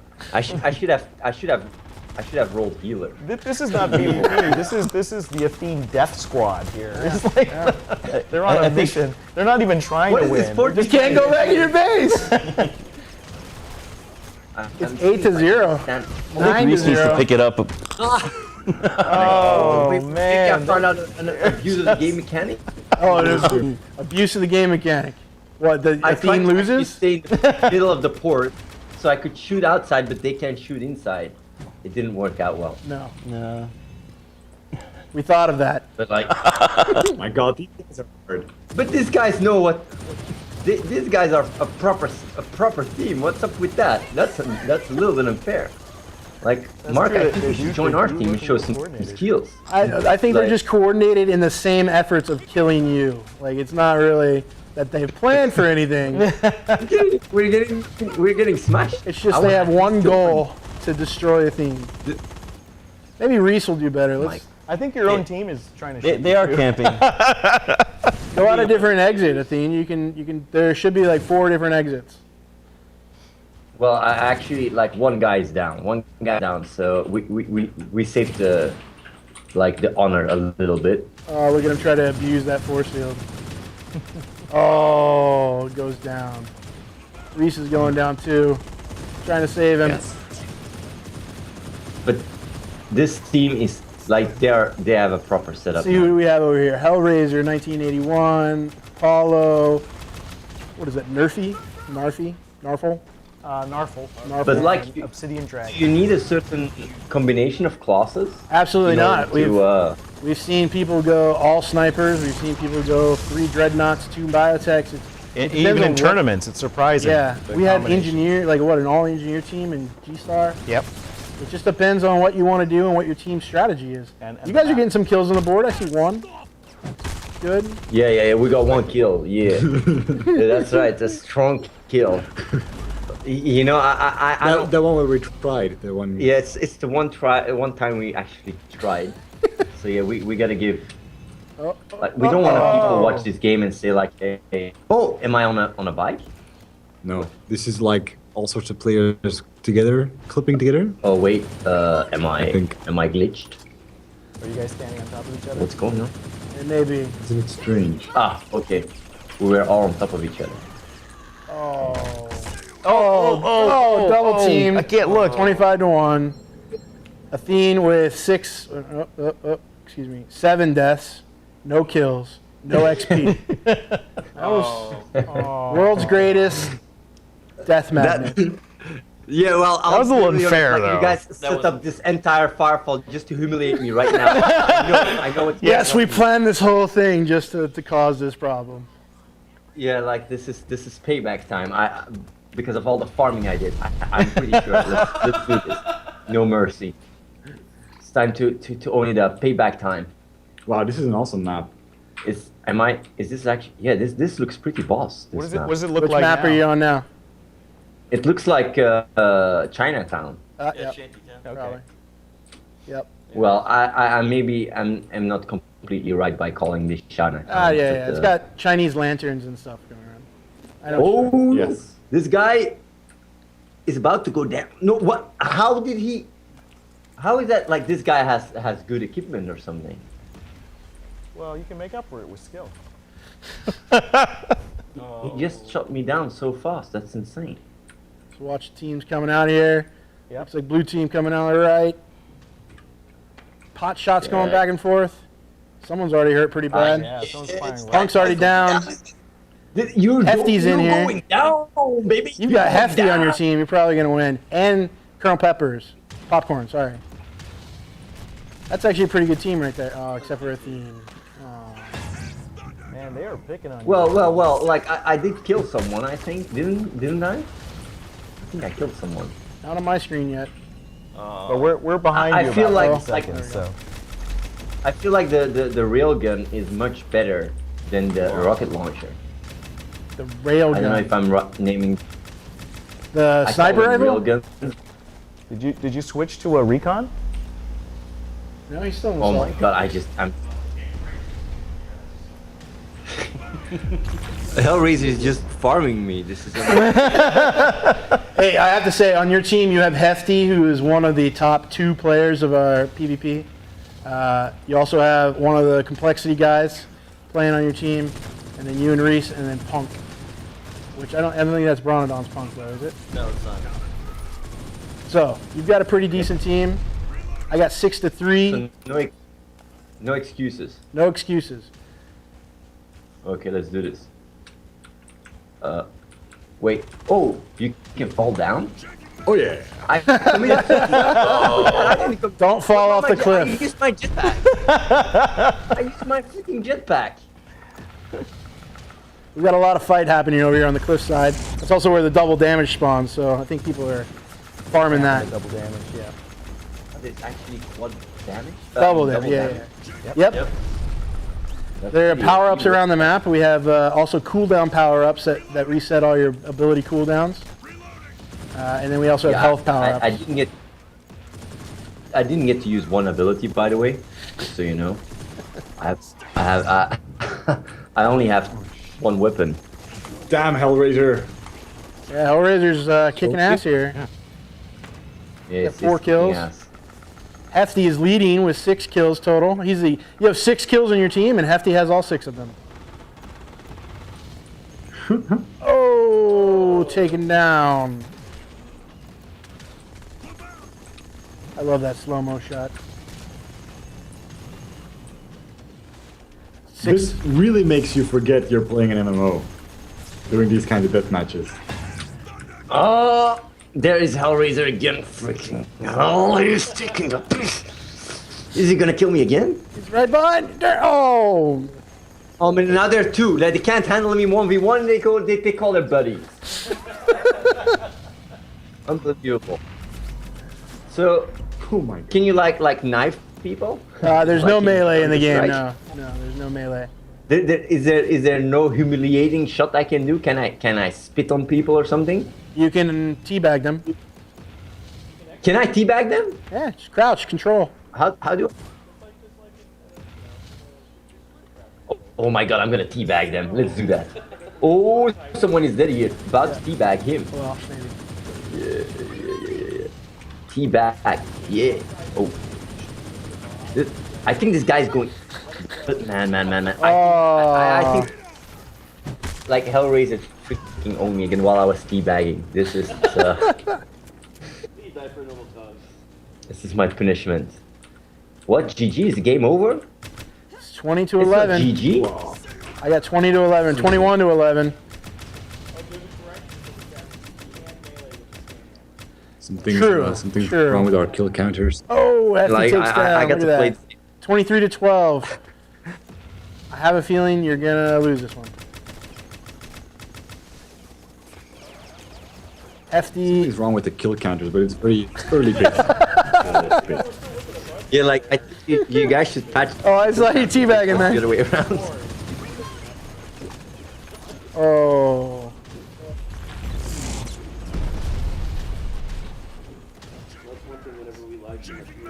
That's 24 to 14. There's a lot of dead people. Once Athene times out here, bam, 25 to 14.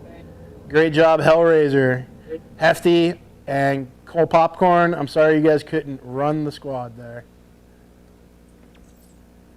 I feel bad for those two guys. They're trying their hardest. Not so bad for them.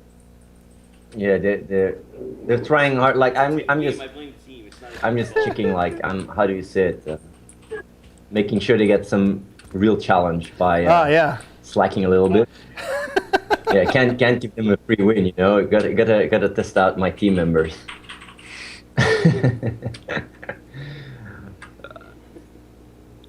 It's pretty cool to play this game and then realize this is MMO.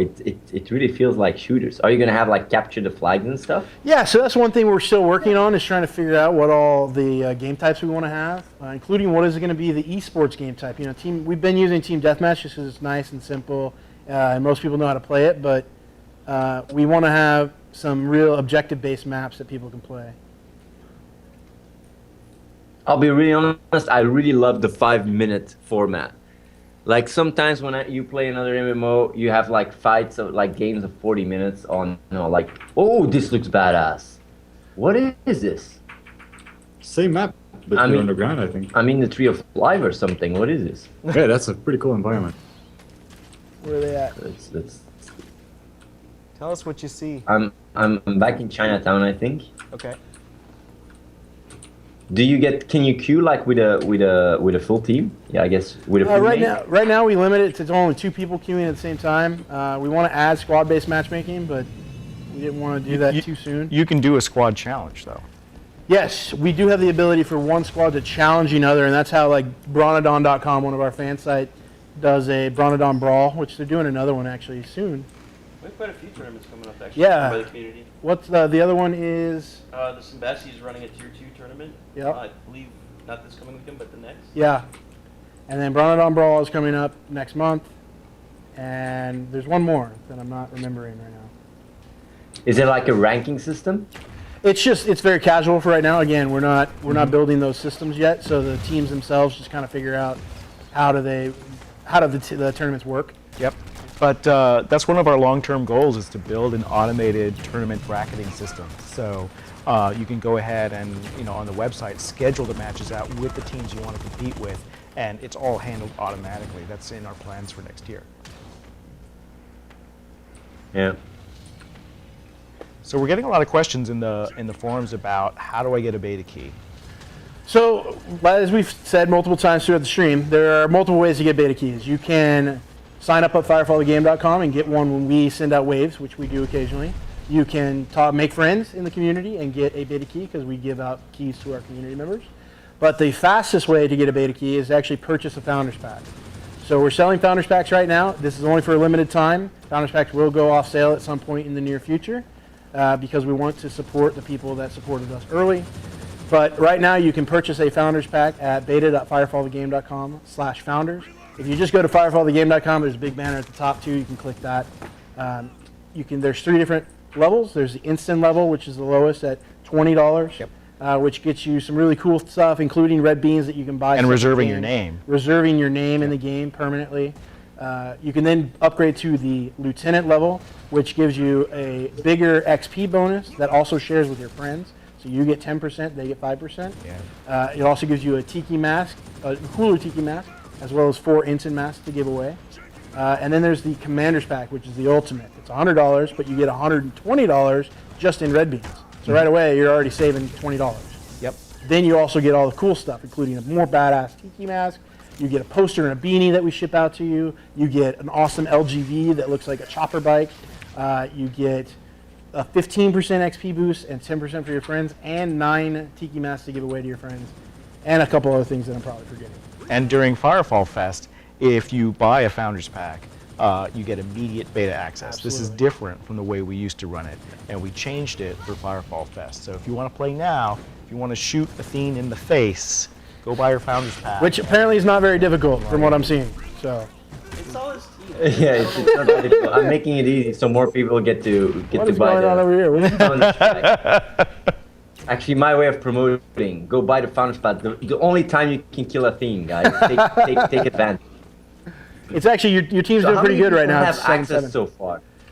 We don't want to release the numbers of what our beta is going right now, but we've got multiple thousands of people in beta. It's grown quite a bit just in the last couple months. We have over 600,000 people registered for the beta, but we've only let in a fraction of them because we don't want to, really let loose the gates until more of the game is complete. But for those who are in the beta, they're actively helping us shape the game. Absolutely. I mean, that's the thing is because of our development process and because of the way we're doing things are a little bit different. Most people, when they hear beta, they think preview, right? They think they're getting early access to a game that they can check out and make a purchase decision based on that. Well, we don't want that. We want people that will come in, see the things that are wrong, tell us what's wrong, give us feedback, let us know how we're making the game because they know that we're willing to change it at this point. And so we want to make sure that we pick the right people and that you're able to invite your friends, create those social environments so that we can test out those features as well. The Twitch channels also, the chat room is saying, can I upgrade my packs? You can. So if you purchase an instant now, before they go off sale, you can upgrade them at any time. So, but remember, this is a limited time. So if you want to get involved with this, sooner the better. Yep.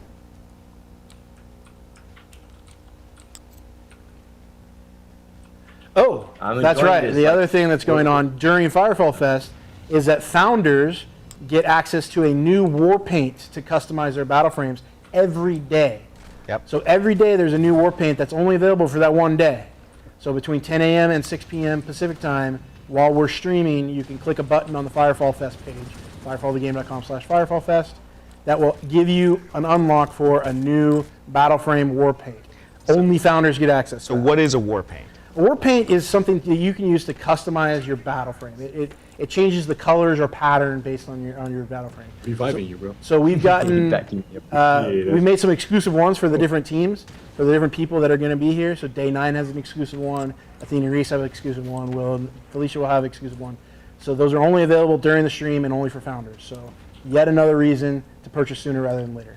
And how do you unlock this? You just click the button on the Firefall Fest website. That makes it easy. And the beta keys I got, which one to hand out? What kind of keys are they? Just access? Those are just access keys. Yeah.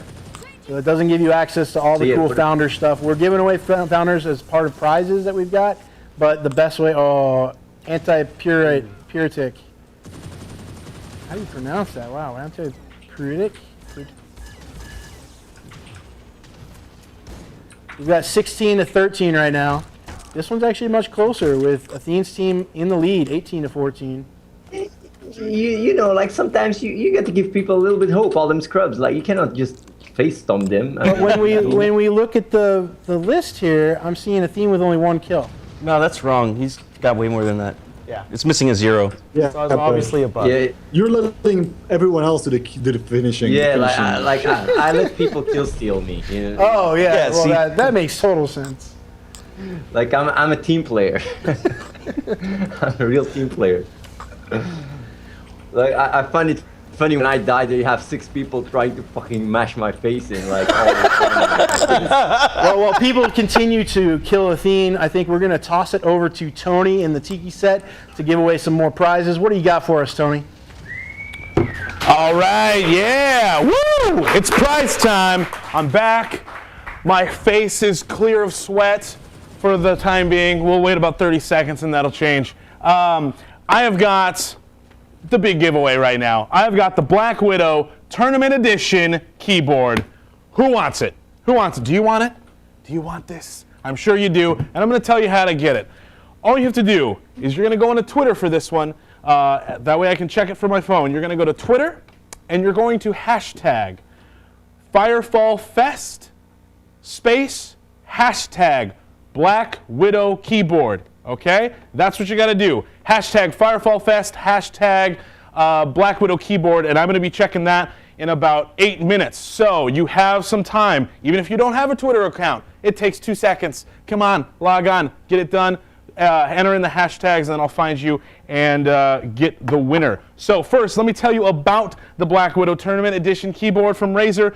The mechanical key technology offers an entirely new feel to your gaming experience by delivering distinctive tactile feedback. It is also portable with a with compact layout and detachable USB cable. The Black Widow ensures that the only thing between you and taking out your foes is how fast your fingers can actuate. It is really cool, and I actually wanted to take a look inside the box real quick to give you guys a sneak peek at what you'll be getting.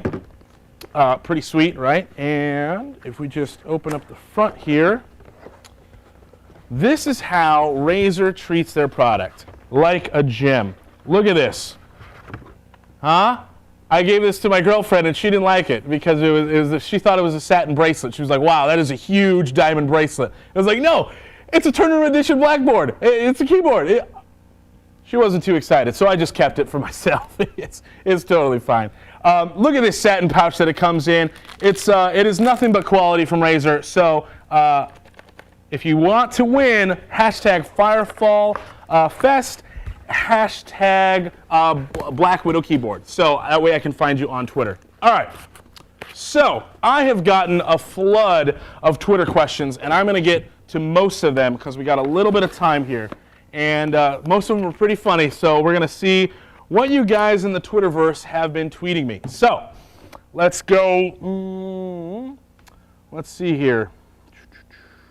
The tweets are still rolling in. Holy cow. All right, so first question from Death by Spin. Will you be giving out any Lamborghinis? You know what?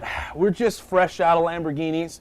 Yeah, I got to keep one. That's what I roll around in. It's just my around town car. It's not a big deal. It's a little Lambo, you know?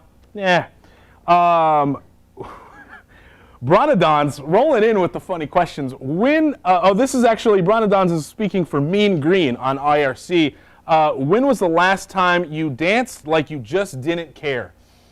I like to dance a lot when I drive. That's kind of, I get caught all the time, just like totally rocking out. Like I'm on stage, I'm a backup dancer for like Jennifer Lopez or Justin Bieber for the haters, what?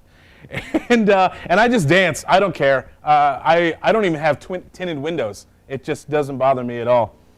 All right. Eclipse. Oh, Eclipse with a Z, because he's dangerous. Eclipse with a Z. Tony Ray, does working at Red 5 help you with the chicks? Also with the Z. Yeah, with gamer chicks and their friends. I actually have a girlfriend. I'm very happy. So, sorry, Eclipse. It's not that street cred with the games with the girls that you would think it would be. Exactly how much, this is from Limelight Esports, exactly how much are you looking forward to Firefall Esports? I am extremely looking forward to it. I love shoutcasting. The esports toolkit that we have with Firefall is amazing. It's just fun to use, and so yeah, I'm totally looking forward to that becoming a really competitive gameplay. Man, I'm pouring it down now. What is your, this is from Alexander Rom. What is your preferred battle frame to play? I love the Assault. I love to play the assault. That's really all I'm good at. Well, that's really all I'm mediocre at, because I've been owned a lot. I'm sure Athene's losing now, but let me tell you, he would rule me. That's for sure. I'm not that good, but I love to play. But yeah, if you see me in there, I'm the cheese. Please, let's play little PvP, maybe some duel action. I've won some duels. Yeah, I'm proud of that. Yeah. Nope, not that one. Pac Maniac asks, why are you called Red 5 Studios? Some special story behind that. We actually aren't going to say. We're keeping a lid on that. It's a secret. That's right. Mindigus Poscus. Tony, when are you going to talk again? I really like your talking and sweating. Well, I'm talking and sweating now. You want to? I could. Yeah. You know what? We've got a little extra sweat rag, right? Oh, this is going straight on eBay. There's actually questions about that. People want it on eBay. It's nuts. All right. So, are you guys ready for the Twitter giveaway? Twitter giveaway. I'm going there now. Let's check it out. Man, the questions are rolling in. I will get to your questions, I promise. I will try and find time for them at some point. So I'm going to enter in the hashtag Firefall Fest, hashtag Black Widow Keyboard, and we are going to find our winner in just 1 second. So get your tweets in. Hurry up. It's coming. It's coming. I'm rolling it down. First giveaway for the Black Widow keyboard, the only giveaway for this hour, is going to be the winner. Man, there are so many in here. The winner is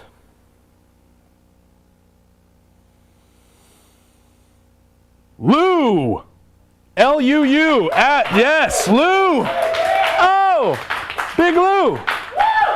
Yeah, he said Firefall Fest Black Widow keyboard. Let's see that keyboard, Tony Ray. Well, Lou, here it is. This is all yours, buddy. I hope you enjoy it. We'll be sending it to you. It's an amazing keyboard by Razer. It's awesome. We're going to switch to a little bit of a commercial, and we'll be right back. I'm here all week, guys, giving you all kinds of prizes.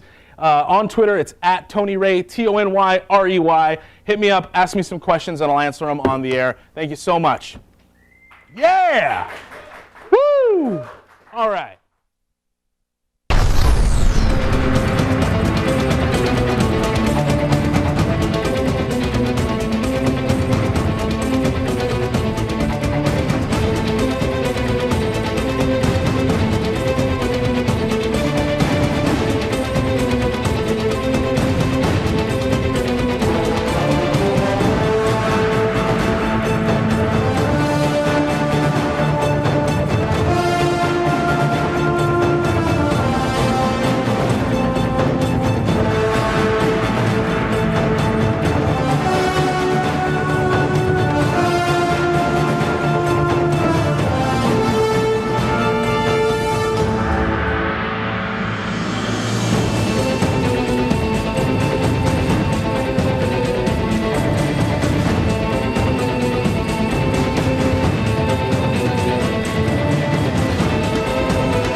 Hey guys, welcome back to Firefall Fest. That's it for this hour, I think. It went Athene, fast. Athene and Reese, though, we really want to hear. What did you guys think about Firefall? What would you like to see?